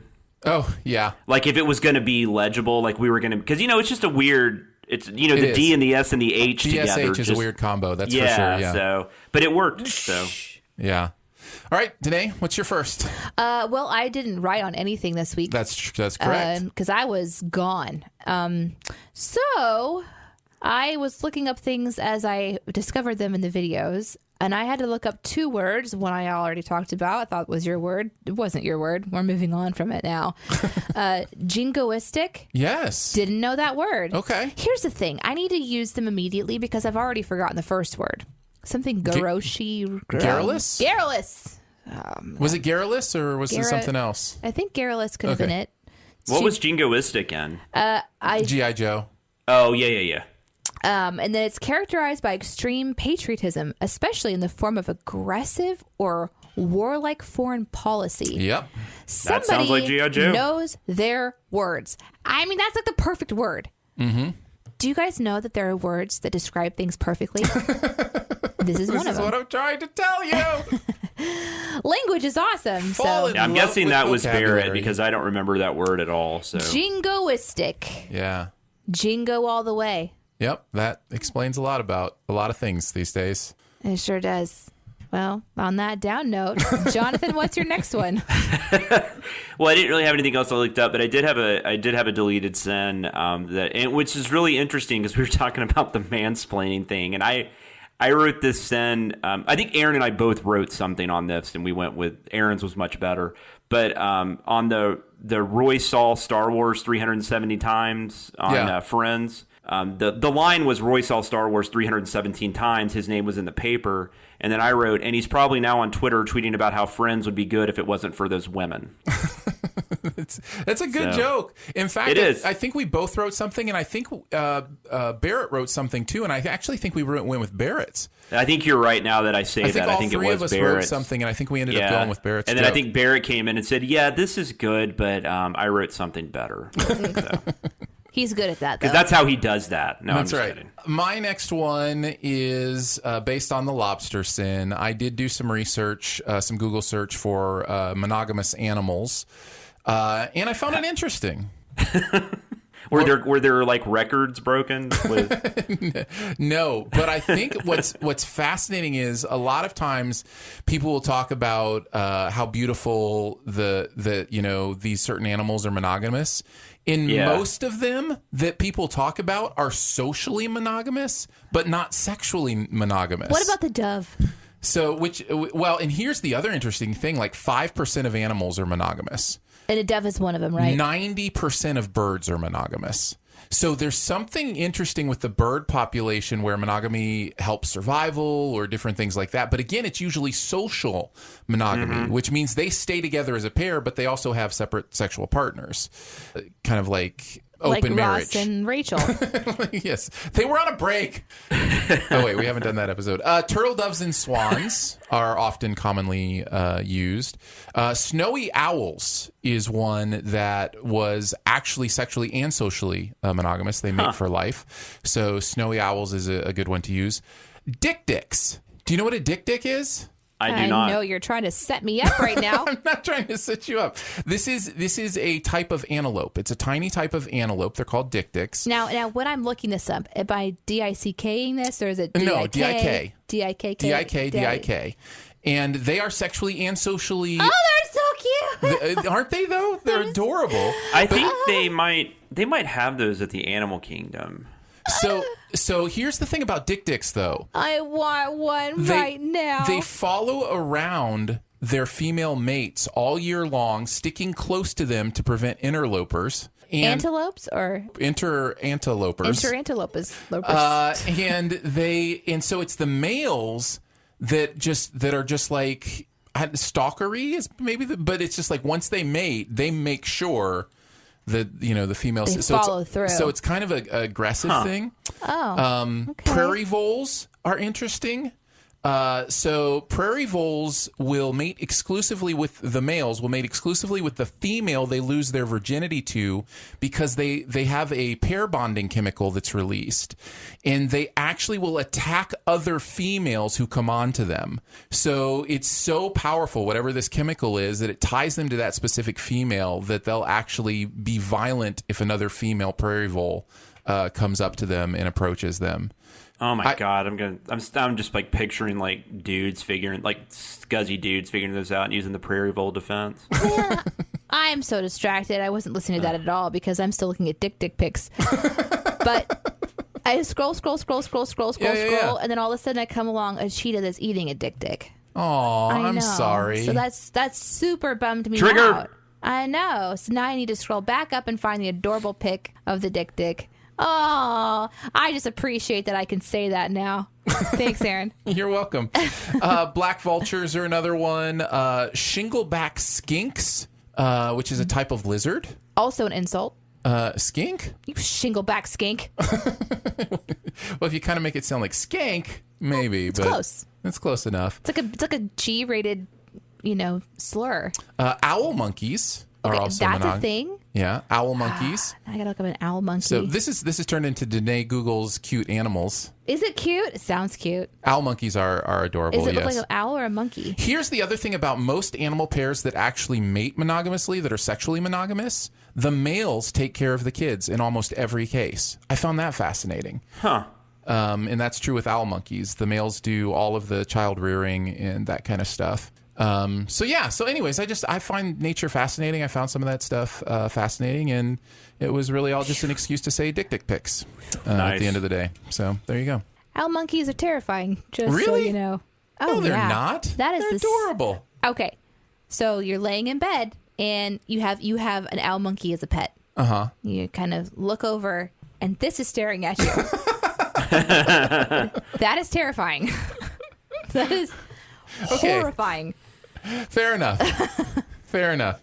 I don't know what animal I want to wake up to staring at me, though. That's not going to be terrifying. Not an owl monkey. All right, Danae, did you have another one? I did. I was watching Music from Behind, and there was a joke about cones of Dunshire.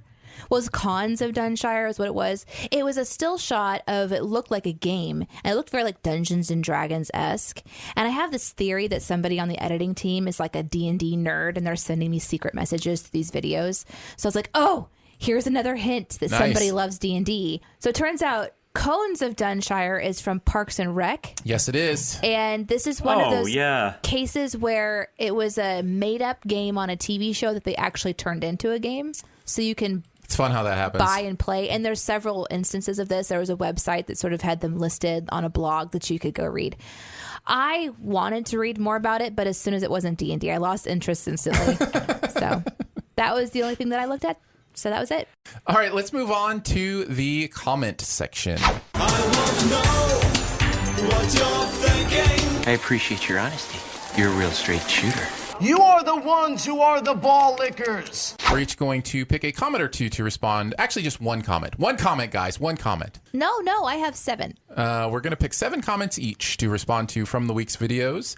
We've also got a question from the email to get to as well. I'll kick this one off. I only have one comment. You guys can do a couple if you want. I'm not going to mention the name because I don't want to call anybody out on this, but this is from Music from Behind. And they said, this time I was uncertain whether it was real or not until I heard that Haley Atwell was Bieber's wife. No way. And my only comment to that is, this time? How have you watched multiple Music from Behinds and you don't realize that everything is made up? This time you were uncertain? I know. It's so I don't fun. Understand. I'm so confused. This time. That just kind of blew my mind. What do you got, Danae? I have so many. I knew I was going to be breaking the rules, and I don't care. That's fine. So this one is from Andres, who said, this was about the Friends one where Cindy becomes sentient. I like that the Sin counter is now called Cinny. And then there's a whole conversation. Loved this so much. And I just highlighted the ones that, I found interesting. Yeah. I like that it's gaining sentience was mentioned from Francisco. Matt says, and it's mildly rebellious. Mm-hmm. And then I Am the A says, it was always sentient. It got knocked out cold in Fate of the Furious. Yeah. So this is, for me, I don't remember, these instances, but it's so fun that the fans actually remember when these things happen. Yeah. Fate of the Furious broke the sin counter. And then Talara says, I think it began when they sinned South Park, which we talked about. Mm-hmm. And then Chris Watcher says, remember the time when Cindy had a sad face like this, and then does the emoji, in response to Captain America holding the helicopter by sheer brute strength, even as sins were removed for his awesomeness. So I just thought that was so fun because you can kind of get a history of Cindy. So if there's ever going to be a fan wiki, I think Cindy's going to have his own entry of all the times he has his own personality. Well, and there is some hubbub in the comments as well, and maybe it wasn't in that one, maybe it was another one where people are wondering if the sin counters are separate beings for the separate channels. So Cinny is the name of our sin counter, and CinemaSins sin counter may be Sinsworth or something. You know what I mean? Like Sinclair, yeah, something like that. So each people are just wondering. I just want to let you know my faith in my ability to write jokes just went up about 10% after I said that. You said Sinclair? Yeah. Nice. Nicely done. So I appreciated that as well. Did you want to just power through yours, Danae, or? Power through, Danae.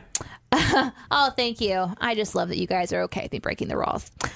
This one was from Marcus Joe, who says, between the latest exploits of Jeremy's college girlfriend and an apparent sweaty vagina fetish, we've learned a whole lot about somebody on the CinemaSins writing team. If said person is the same one who came up with the her whiny Granger, I'm willing to look the other way. Well, guess what? It wasn't. Her whiny Granger was me. And yeah, you added that to something. Was Jonathan. Yes. Yeah, sweaty vagina was me. Okay. Writing for the narrator, not my own personal. I mean, Emma Roberts is a beautiful girl, but no, that's not my fetish. Oh, her whiny Granger cracked me up. I think it was a sin I wrote, and then Aaron, it was one of those great Aaron asides where he's like, "Hey, can we add her whiny Granger?" I'm like, "Sounds good to me." Yeah, I think you're right. I think that is what happened. Or I called her something else or something. Yeah. That was it. That's all the rule breaking I have for today. All right, good to know. What do you got, Jonathan? Well, I guess I'll do the one about Eccleston. So there was Graham Hunter said, "Hi, CinemaSins." This is the G.I. Joe one. I am from Scotland, and Chris Eccleston, Scottish, is absolute shite. And yes, that's the one I have never been happier to read a comment because I'm just like, that cannot be right at all. And the only way to look into that would be to listen to a whole bunch of audio clips of people. Yeah, and I didn't want I wasn't going to go back and watch Doctor Who clips and stuff, but I don't remember him ever sounding like that. But then he kind of does in Gone in 60 Seconds too, so maybe it was just that era. I don't know. But at least you know now that somebody in the comments backed you up. Yes. It's good to know. It's always good to know. Yes. I lied, guys. I actually have more comments I want to do. Yay. What? Yeah, break the rules. Do it. Feels good. I have to give some love to fellow punsters because there was a run of puns in the comments for the Friends video based off the shellfish pun. So Daisy Little says that shellfish pun was something else. And then in the replies, Robert says, I think it was done on porpoise and not just for the halibut. The halibut. And then Oliver responds, oh, don't try so hard to force it. It feels out of place. But place was Plaice, which is a rare type of fish. Oh. And then the Chesic Faith says, yeah, these jokes are pretty crappy. Because it's crappy. Yeah, it just keeps going on, and I thought that was wonderful. So that's beautiful. I love it when the chat does that. And then the other thing I did want to talk about that I knew I wanted to talk about, but it's a little more serious, so I kind of wanted to spend some time on it, is there were several comments in the American Horror Story video that talked about the character that Kathy Bates was playing was based on a real person. And I specifically wrote a sin, and since I specifically wrote it, I figured I'd address it. But I wrote a sin about how the racism combined with the torture violence in this is so over the top and sensationalized that it actually seems to me to be unhelpful in any kind of honest conversation or exploration of racial issues. The comments bring up that this is a real person who did really awful things to her black servants during that time in New Orleans. And I guess my response is twofold. Number one, I will admit I did not know that. I did not realize that was a real person. And number two, it wasn't really about the specific things she did to them.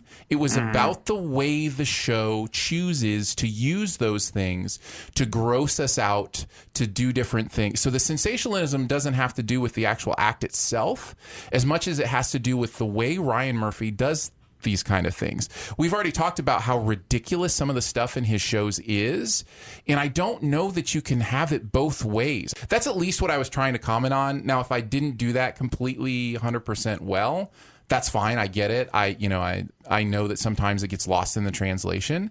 But I did want to address it because it is true. I did not realize that. I did not know that character was based on a real person. I didn't know she was supposed to be based on a real person either. I did know that he's done stuff like that before. I think I was telling you guys in an email, Richard Ramirez, the Night Stalker, is actually a character on the new season of American Horror Story. So clearly he does do that. But yeah, I had no idea that she was a real person. Yeah, and I think, I guess my question would be, if you knew that this was based on a real killer doing horrible things, would you have written that differently? I would have written it differently, sure. Yeah, I would have addressed the fact that it, maybe had you would have had more knowledge and to work with on how to phrase what you were trying to say. Exactly. And I think because maybe you didn't know that it was based on a real person, it could seem insensitive to that these were real crimes against real people. But this is also a show that's like just bombastic about stuff. Right, yeah, it's ridiculous. But I did see some of the comments and I did read up on some of what the real person did, and it was horrific. Right. So, and that would fit inside of a show like this. But if someone didn't know that, they wouldn't immediately think each episode, oh, this is based on so-and-so, this is based on this that happened in history. And the sin is about how he presents it too. Right. It's not to the person specific. So I do love, again, that we have an opportunity to have these conversations on Behind the Sins, because, we'll see comments that we all are like, oh, with that information, maybe we would have done this differently or whatever. So yeah, keep commenting. And I didn't see anyone being really hateful. I think it was I think it's more like a general honest offense at what actually happened to real people, which we should be. It's awful. Well, and there were even people that commented like, well, the scene itself offended them, you know, and like what we were saying was dead on. So I mean, you had it both ways, and like I definitely didn't see anybody like no. I think it was more just like they're letting us know, hey, that's a real person. We do have a question today. This comes from John via our email. And again, if you want to email, it's behindthesinspod@gmail.com. Hello, CinemaSins B team. Hello. Hello, John. This is a rather long email, so I'm not going to read the whole thing. But basically, John starts off by saying how much he loves the podcast, the things that we're doing. Can you read that part in detail? I'm kidding. I understand the desire, but he has a Danae doll. Let's read about that. That's right. And then he specifically mentions me because I've talked about my faith before, and it's going to play into the question he has, which is this. 2 nights ago, I watched a film that essentially features Satan as a key player. I won't reveal which movie, just in case one of you has yet to see it and would like to remain unspoiled. But one of the major plot points of the film involves Satan worship and ritual sacrifice, and the devil himself finds ways to literally physically intervene in the happenings of the film. He ultimately proves to be of great help to the protagonist, who's not a Satan worshiper. The aftermath of his dealings in the real world is super gory and shocking, and I was very entertained by it. I gave it a pretty solid rating in a review I wrote for my newspaper. However, a close friend of mine is, like me, a committed Christian and fellow movie lover, and after seeing the movie, he reached out to me and very respectfully asked that I give him a heads up next time I see a movie that heavily features demonic forces like this one did, as that kind of content greatly disturbs him. I'll admit seeing devil worship or demonic intervention in scripted films hardly ever bothers me. While I do believe that kind of thing can happen, I tend to remain comfortable knowing that what happens in the movie is, of course, make-believe. However, upon further reflection, I realized that in my review, I essentially recommended a movie that included, as CinemaSins might put it, a Satan ex machina, and thus felt conflicted. While I stand by my opinion that from a filmmaking entertainment standpoint, the movie was quite good, I wonder if there's a line to be crossed when it comes to recommending movies that, well made or not, portray in a positive light that which my faith considers evil. I found this to be an interesting question. I don't think we have to completely stick even in the realm of quote-unquote Christian faith. I think the things we believe or, the things we are triggered by or have, feelings about in the real world, how does that impact the entertainment we watch, and should it impact the way we talk to others about it, knowing what they might be triggered by? So I think that's kind of the question that he's asking here. And Danae, I'm going to come to you first. What are your thoughts as you read this email and think about your own life? So he kind of culminated his thoughts by saying, I'm curious if your faith plays a role in your enjoyment of one film versus another, and whether you feel comfortable calling a movie well made or having artistic merit, even if its messages or content conflict with your beliefs. I thought that summed it up really, really well. Yeah, that's good. And you have to deal with this a lot. One of the things about Aaron and I that you may or may not know is that we were on Christian radio for 8 years, 7.5, 8 years. Right. And he talked about movies on the radio and would frequently get people mentioning and saying things like, how can you watch that and be a Christian? So he's had to deal with this, for way longer. Years and years and years. A lot of time. So I've had conversations with you about that. So I think you're definitely going to have a real specific perspective. For me particularly, like I recently watched the first season of Sabrina on Netflix, and it's very demonic. It's not the Sabrina that I was thinking I was going to be watching by not any the means. Melissa Joan Hart, version. No. It's there's demons, there's, blood sacrifice. And even though that's kind of more of like a CW-esque feel, I don't even know if it is CW, but it has that kind of feel where it's more like teenage drama in a way. It's Netflix, but I mean, they basically made it because of Riverdale, which was CW. So. Oh, interesting. Yeah. But as I was watching that, I found myself compelled to continue to watch. I wanted to see what happened. And also knowing I just would not recommend this to certain people. So I think like it's hard because how do you recommend it publicly and then have all like the little check marks that there's websites dedicated to this stuff, right? Where it's like, is this safe for your family? Here's how many F words it has. Here's how much demons it has. Yeah. There's a goat foot right here. How much sex it has. Yeah, things like that. So you can get really, really particular and boil it to your audience. But if you have an audience that you're speaking to and they don't want to watch what you think is well made because of its content, then don't recommend it. But if you've got an audience that's broad and they can kind of roll with it. But like for you, this particular person, for him to recommend to his friend and then realize afterwards it wasn't a good recommend, hey, hopefully your friendship can like handle that kind of small potatoes, But I also wonder, did he actually recommend it to his friend, or did he just write a review in a newspaper? His friend happened to read the review and then went and saw the movie. I mean, those are two completely different things. And I don't know.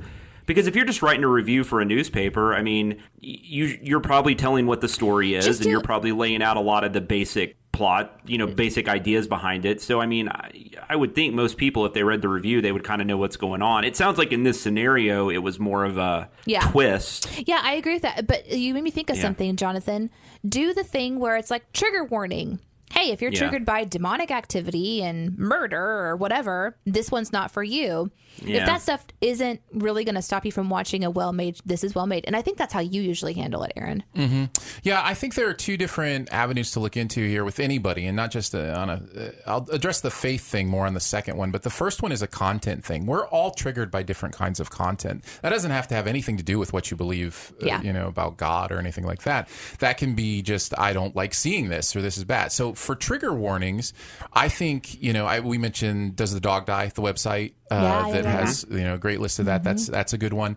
And in general, if I'm giving a public review and I think there might be an important trigger warning in it, I will mention it. But if I don't feel too guilty about it. And here's the reason why. I think we have to assume if you're doing a public review that everybody has to do their own homework. Like there's no responsibility I can give to the person talking about the movie that is responsible for my individual things, right? So if I forget to give a particular trigger warning, I feel bad that somebody may have seen something they didn't want to see, but I don't feel like that's necessarily my responsibility, or I would never talk about movies in the first place. There's just too much. Yeah. Too many people have too many different standards for, types of content that they want to watch. This is separate from the question that he asked at the end that you mentioned, which is more about what a movie's message is. Those are two different things. Types of content and what a movie is saying are two different things. I just saw Ad Astra, a movie that I believe, and again, this is up for interpretation, is actually about letting go of God and finding foundation, believing there is no God. Well, obviously, as somebody who maintains his faith in a God, this is not a message that I agree with, but I loved Ad Astra. I thought it was a phenomenally made movie, and some people may not be able to reconcile how you're able to do that when the movie is saying something you don't believe in. But for me, I love exploring what other people believe, what other people think. I'm not scared of anybody's beliefs. You know what I mean? You're not responsible for whether or not somebody else is that way. Right. So I think that's what you're saying to that point, which is you can have a recommendation and somebody might go see something and really not enjoy it that is a friend of yours that you care about, but your responsibility, you're not a part of that. But that's totally different from me talking to a friend one-on-one and telling them about a movie. Then I do feel responsible because I know them and I know their trigger warnings in many ways. And so then there is a responsibility to cater that review to them specifically.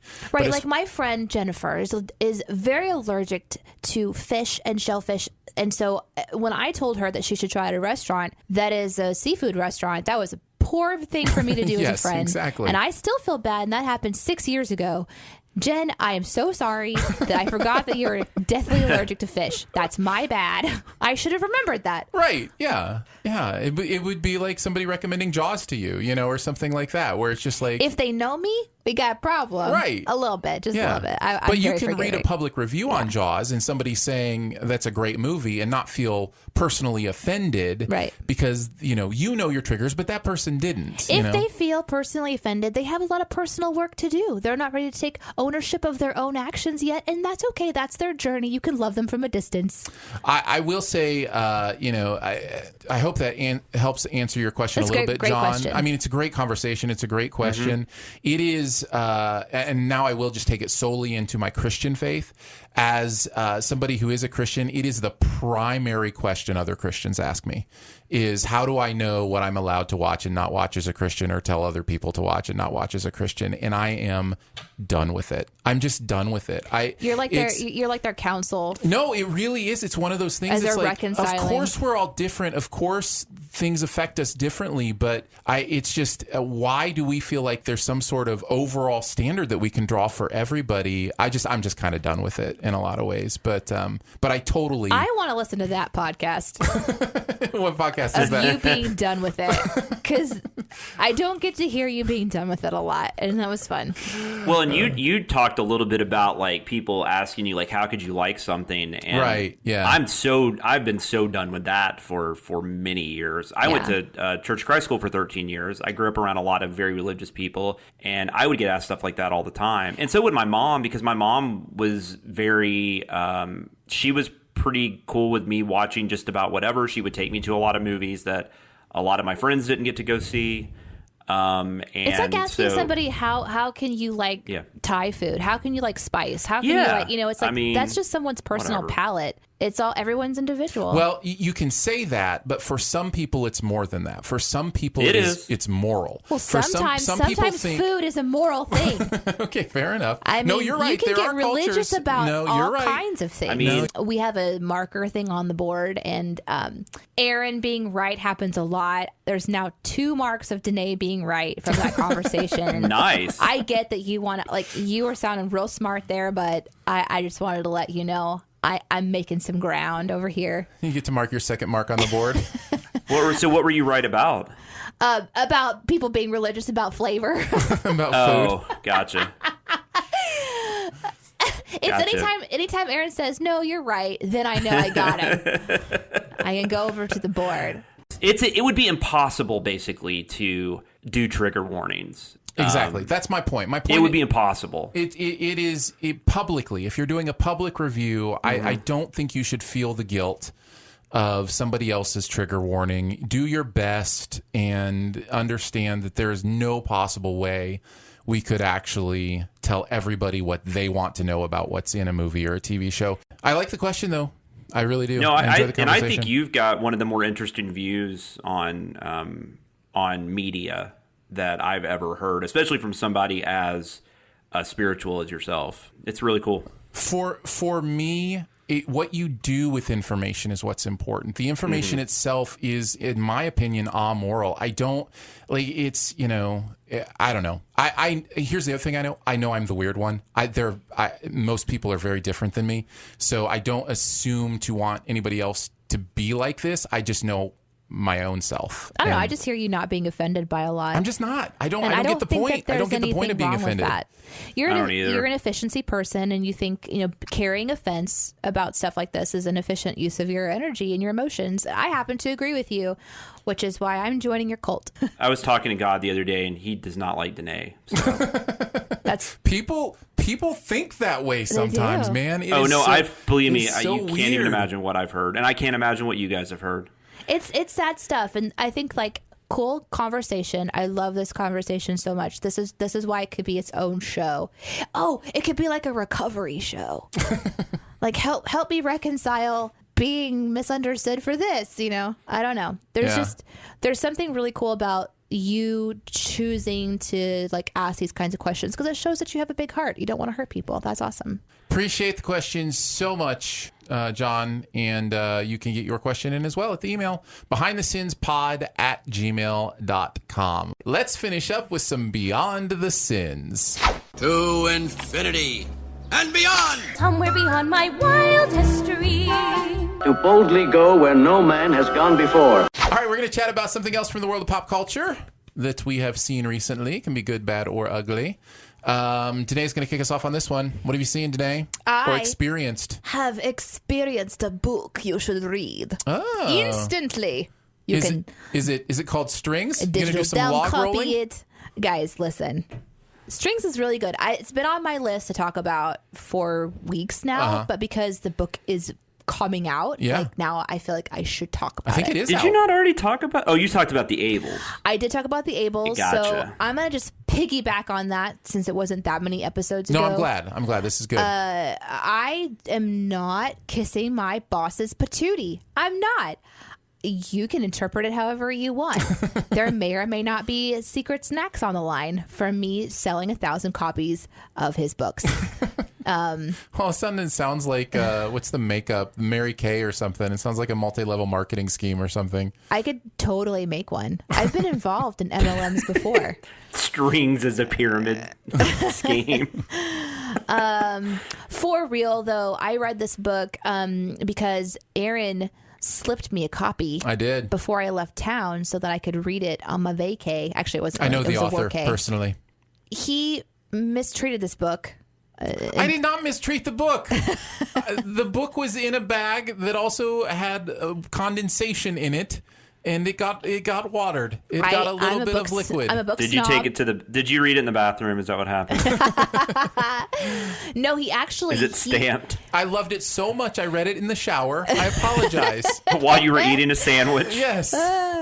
I read the first part of this book on the first leg of a journey. I was on a plane, which is super crazy because the first chapter of this book, which is free online, and within the first paragraph or so, you'll know it starts. The off chapter's free online. With right? The chapter not the is book. Free. No, the book you have to purchase, and I highly recommend it.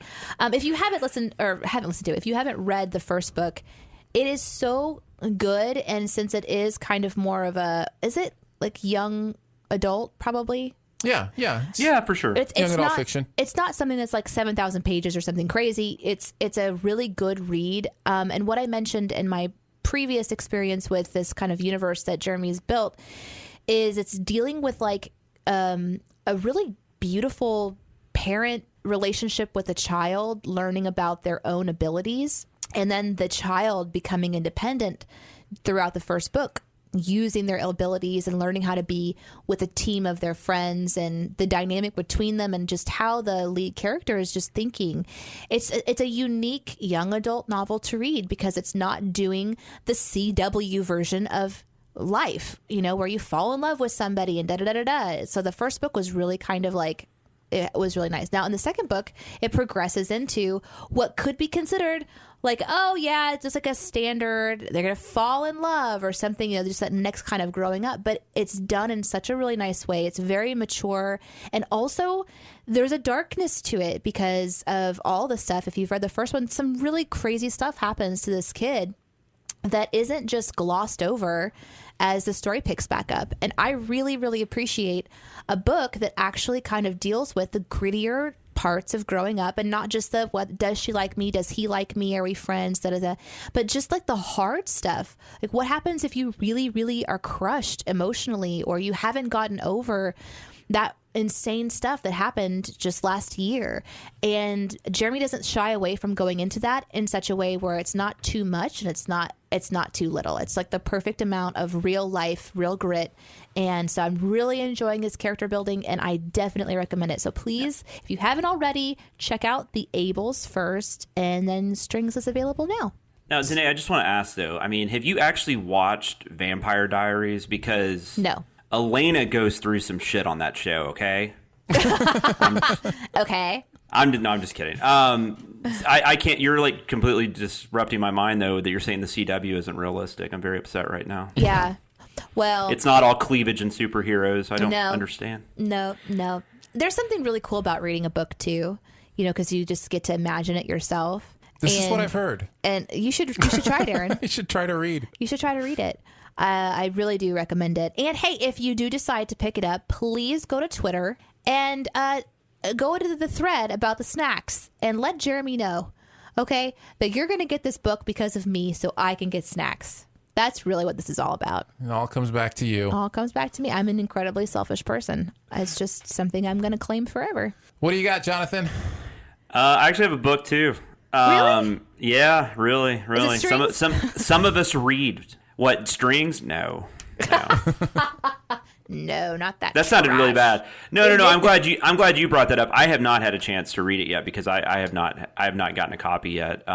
But I will be reading that very soon. So maybe I will give my thoughts on it. But no, I've been trying to read more nonfiction. That's kind of become that's kind of a thing I've started trying to do just because I usually read a lot of fiction. I don't read a ton of nonfiction in my life. And so that's kind of something, since I read all the time, I've decided that I need to read more nonfiction.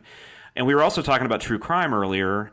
And that's not something I've ever really been that into, but my wife is really into it. So that's something over the last couple of years I've kind of gotten a little more into or more interested in, just because it gives us stuff to watch together and talk about and whatnot. So I found this book called Chase Darkness With Me. It's by Billy Jensen, and he is a true crime reporter. And he was really good friends with. He developed a friendship with Michelle McNamara, who was the late wife of Patton Oswalt. I don't know if you guys know this story at all. Yeah, a little bit, just a little bit. Yeah, she died a couple years ago, and she actually was a true crime fanatic, and she's actually the one. Is this about the Golden State Killer? Her book was, yes. So she wrote a book, or she was working on a book when she died about the Golden State Killer. And she actually coined that, like she named him the Golden State Killer. She was the one that figured out that a lot of these killings were related. And so he was working with her on that, and they were also trying to get like some TV shows in development because he was really interested in true crime. Billy Jensen, not Patton Oswalt. And then when she died, Patton Oswalt contacted him, and he actually assisted in finishing the book with another writer for Michelle. And then that got released a couple years ago, last year, I believe. This year, his book got released, which is called Chase Darkness With Me, sorry.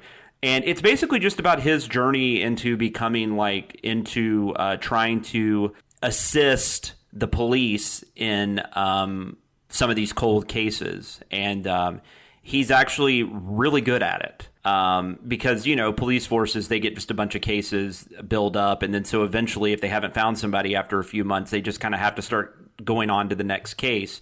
So he would come in and through these various methods would try to help out. And he did quite a bit of that. He's done quite a bit of that, still is doing quite a bit of that. And this book is just about his journey through all of that and some of the cases that he's worked on and his relationship with Michelle and helping finish the book about the Golden State Killer. So if you're a true crime fan, like I said, I haven't read a ton of true crime. I'm working on that right now, but I found this super fascinating.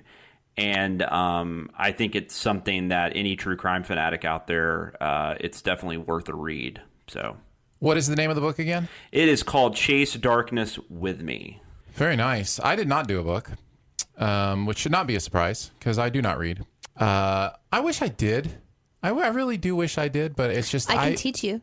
I am literate. Oh. I know how to read. Okay, that's good because it's sort of part of our job is to write. I do read actually quite a bit online, articles and that kind of stuff. But I don't know, man. I just content-wise, I'd rather invest in movies and then TV and then podcasts, and by the time I get down to books, I've used all my bedtime. I know I've used all my time. The category I'm in is movies, but this is a movie based on an internet phenomenon called Between Two Ferns, the movie. Oh, nice! You watched this? This just released on Netflix, and boy, is this a good time. There is something. I'm not even a huge Zach Galifianakis guy. I think he's been funny in things, and I don't like hate his sense of humor or anything, but he is so perfect for the conceit of this idea of just sitting with an A-list celebrity and kind of roasting them subtly with awkward jokes. It's the best kind of cringe humor. I guess the thing I like about it is that I know everybody's in on it. Everybody's having a good time. It's not that kind of cringe humor where you walk away going, I feel dirty. I feel bad for that person. I feel like I just helped this person be like ripped open. Yeah. What's fascinating about this, if you've seen any of the Between Two Ferns sketches, you know that part of it, kind of the awkward cringe part of the celebrity interview. But this actually puts an actual narrative structure around this sketch and basically lays out his need to do 10 of these interviews by a certain amount of time, or Will Ferrell's going to fire him kind of thing. And Will Ferrell is hilarious in this as well. And I don't know, I just found it really enjoyable from start to finish. It's a nice breezy watch. It's like 90 minutes long. And it's on Netflix. You just fire it up. And I have to say, stay all the way through the credits. You're going to want to anyway, because it does that thing where it shows all the outtakes during the credits. Can you imagine that? A piece of media that has outtakes after, that's so strange and weird. But the outtakes are maybe the best part about it, which is often true of outtakes. And that's possibly the same about this show. We have heard such. Because they show that everybody's having a good time. You will see Benedict Cumberbatch and Brie Larson and Matthew McConaughey and all these A-list celebrities dying at these questions that Zach is asking them, because I'm almost sure the first time through they don't know what he's going to say just by some of their responses. It is glorious. It is really wonderful. So if you're looking for a good time, a good laugh, that's definitely one that my wife and I enjoyed. I've never seen the I don't know, is it YouTube that he did it on? Yeah, it was on Funny or Die. Yeah, I've never. I know the Obama one was supposed to be like really popular, but I've just never sat down and watched it. Kind of like you, I'm not really drawn to Galifianakis in general. Right. Yeah. Nothing wrong with him. He's not somebody I see and I'm like, gotta see that. Well, you know how to say his name, so you're at least doing that. I don't even know if I said that right, to be honest. But he was very confident.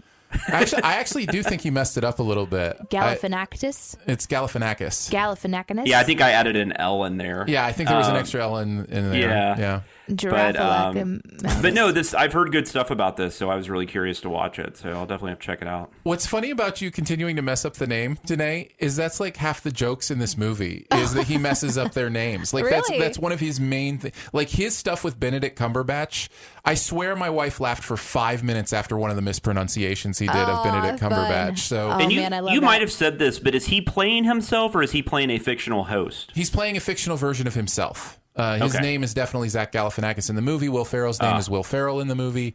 It is based on Will Ferrell owns Funny or Die, and so he's the boss. And gotcha. It is definitely plays into a possible silly reality of how this came to be, although it's obviously made up. Hey, we're all playing version of ourselves right now, too. That's a deep conversation, but I think all of us play versions of ourselves a lot.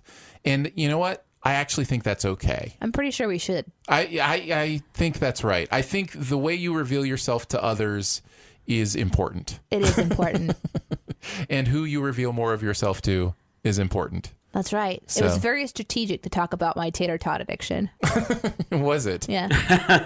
You want us to send you tater tots?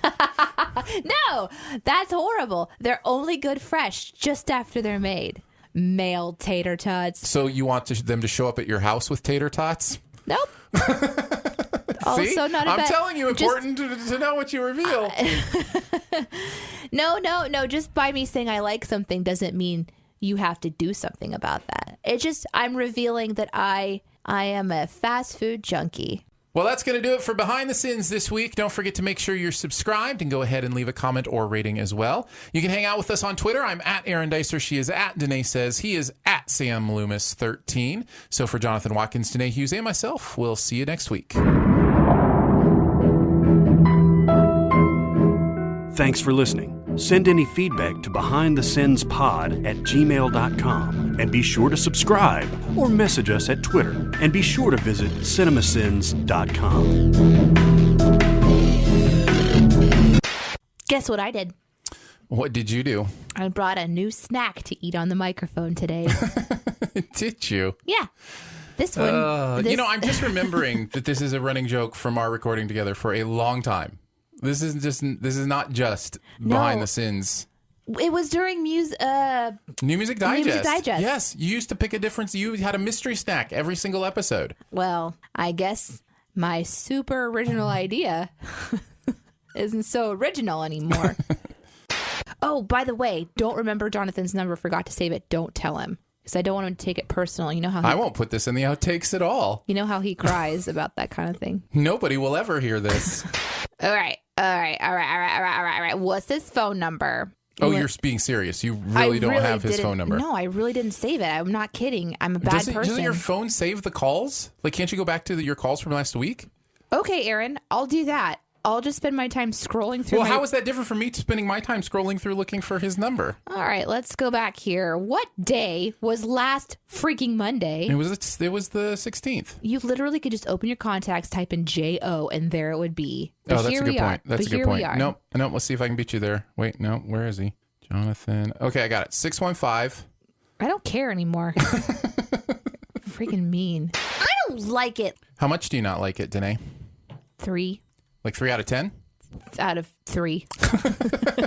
What a stupid number to say. What? This is How much do you not like it? 3? Like, I'm going to think it's out of... It's either 5 or 10. What a silly number to pick. 3. This is my imagination. You can just butt right out. So you hate it. So 100%. You hate everything about it. So do we need to change back? No. So that you can hear the microphones? Good. And then 1 out of... Actually, 0 out of 0 is the best. What? Listen, how do your ranking scales work? I've been watching a television show where one of the characters is a total idiot. I'm just trying it on. It doesn't feel right. I'm going to go back to being smart. I'm going to go back to being smart now. I just learned that Apple Tots might be a real thing. Apple Tots? Yeah. Sure. What do you mean, sure? Why not? Oh, as in, I thought you said, I thought you were saying you've tried them, maybe. I've got some with me right now. Would you like to try them? Oh my goodness. There's a recipe in Discord now. Please hold while your party is being connected.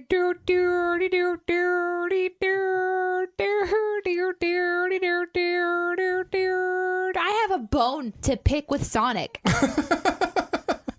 What's your bone to pick with Sonic? They did not do light ice today, and so now it's 3 sucks and you're done. I'm so sorry that your ice was too heavy today. It's frustrating. You asked for light ice and they gave you heavy ice. They did, and now if I drink it, I have to be very careful. I have to ration my freaking sips. Forkity, sippity doo dah. Oh, and by the way, tell your husband congrats or whatever. Fuck. Okay. It's a sports reference today. Oh, okay. Ugh. So should I say it like that? Congrats or whatever? No. I'm just kidding. No, seriously, congrats. No, he should be happy. The Cardinals haven't been to the playoffs in a while. So. Oh, they're in the playoffs? Yeah, and they beat... Oh, yeah. Well, they have like a 95% chance of making it or something. Oh, okay. They're basically in the playoffs. There's only like 6 games left. They swept the Cubbies. Is super excited because his daughter is obsessed with her Cardinals t-shirt. So he's very happy about that. Oh, that's cool. Yeah. One of my best friends growing up was a huge Tigers fan. And so I remember like in the 80s, I watched a lot of Tigers games with like, Trammell and Sparky Anderson. Yeah, man. That's my favorite my favorite player of all time is Alan Trammell. And who is Trammell? Yeah, Trammell. Oh, I bet. He's in the Hall of Fame now. He got in. Yeah. I was so happy. Yeah. Who was the double play, though? The double play team. It was Trammell and who? Whitaker, yeah. Sweet Lou. Yeah, they were amazing. Sweet Bobby Lou. My poor daughter, she had to wait 5 whole years for a Cubs World Series ring. So, I don't know. Detroit fans, we're kind of getting up there. We like 84. Well, no. We had the Pistons in 2004. Done. All done. No more. We had the Pistons in 2004. That's our most recent. Did you have piston pants? Have you piston pants or see now we're back on track. Shorts. Here we are. Now I can come back. I don't know anything about the snack room, by the way. Oh, that snack room. It's there, and you do know. I can't eat snacks, so... Well, I mean, my snacks are like cantaloupe. Well, that's what you would have in the snack room. There's a room in Harry Potter where whatever you want it to be when you walk through the door, that's what it is. Let's back up. The room of requirement, maybe? Let's talk about what we do know about Harry Potter. He has a lightning scar. Yes. Yeah. That's about all I remember. He's not a very good wizard.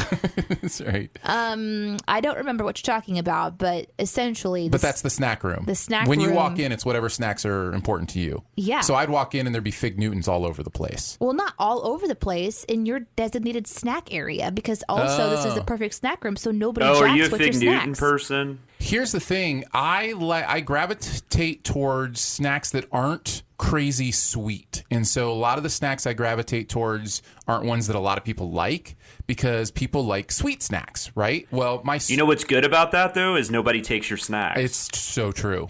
It's 100% true. But in the snack room, nobody would take your snacks. That's what I'm saying.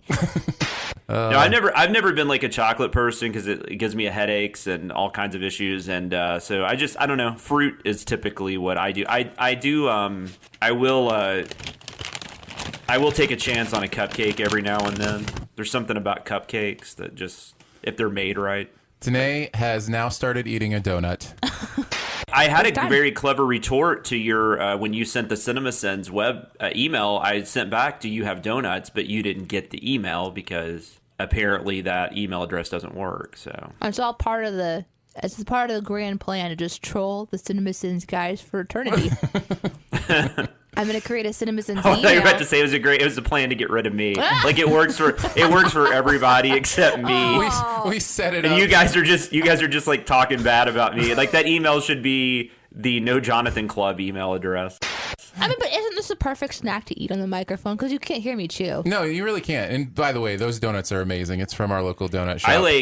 I was working up until like you guys called, and I just I shoved 4 hard-boiled eggs down my throat like right before you called, because I was like, I gotta eat something. You know, something interesting just happened. Suddenly this donut began to taste like a hard-boiled egg. Oh, I'm sorry. The mind is a really weird thing sometimes. It really is. No, I battled back quickly because this is too good. Do you guys have like a local place that you get donuts from, or is it just a... No, these are actually hand-delivered by Cherub Angels every morning. I wish. Oh, nice. They taste like it. Yeah, we have a place called SOL Donuts. Nope. S and L. Yes. Oh, nice. Yeah. Oh, I see what you did. Because I can't eat them. You can't. We also have like Dunkin', but like that's... No. Yeah, I'm not a Dunkin' fan, and it's crazy because me either. I have the Dunkin' nostalgia. My dad loved Dunkin' Donuts, and he would go there for the coffee when we were growing up and take me, and just the nostalgia of the smell of that restaurant and him dipping the donuts in the coffee. But I just don't like their donut selection. I don't think they have good donuts. No, or at least when I was a kid, I don't either. My mom used to take me to Dunkin' Donuts.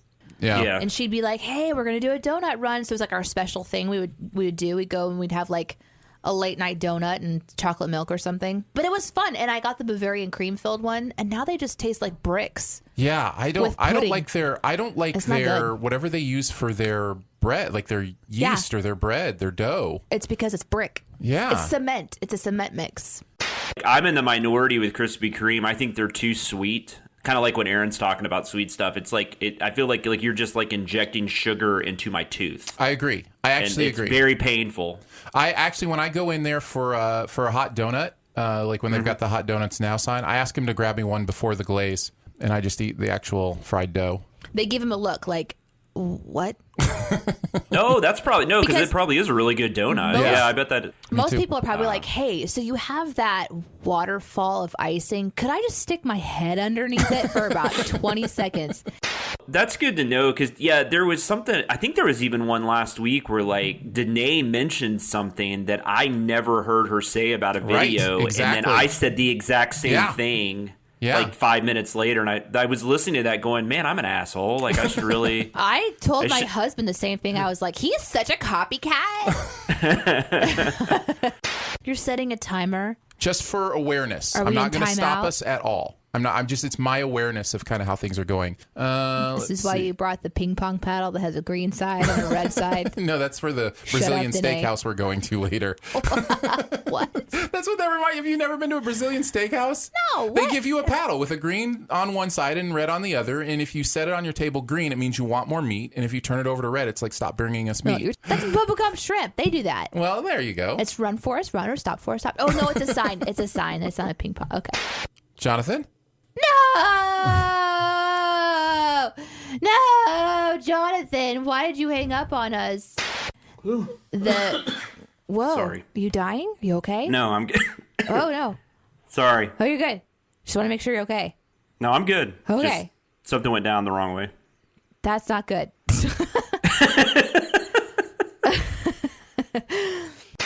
But it's understandable. I'm very selfish. You very shellfish? Yeah! That's pretty close. Yeah. Pretty close. Gotta work on it. I think the problem is I don't have sunglasses. I think the problem is there's not enough of like a yeah like into it. Yeah! There you go. There you go. I appreciate the coaching. It feels like the Who is in the studio. We won't get fooled again. Let's finish it up with some behind the sins. I think you mean beyond. Thank you. You're welcome. Let's finish it up with some beyond the sins. Let's finish it up with what this show is called. Let's go ahead and start the podcast. 2 hours and 15 minutes. All right. Well, in. I can't be on this week then if we're just starting now. Sorry.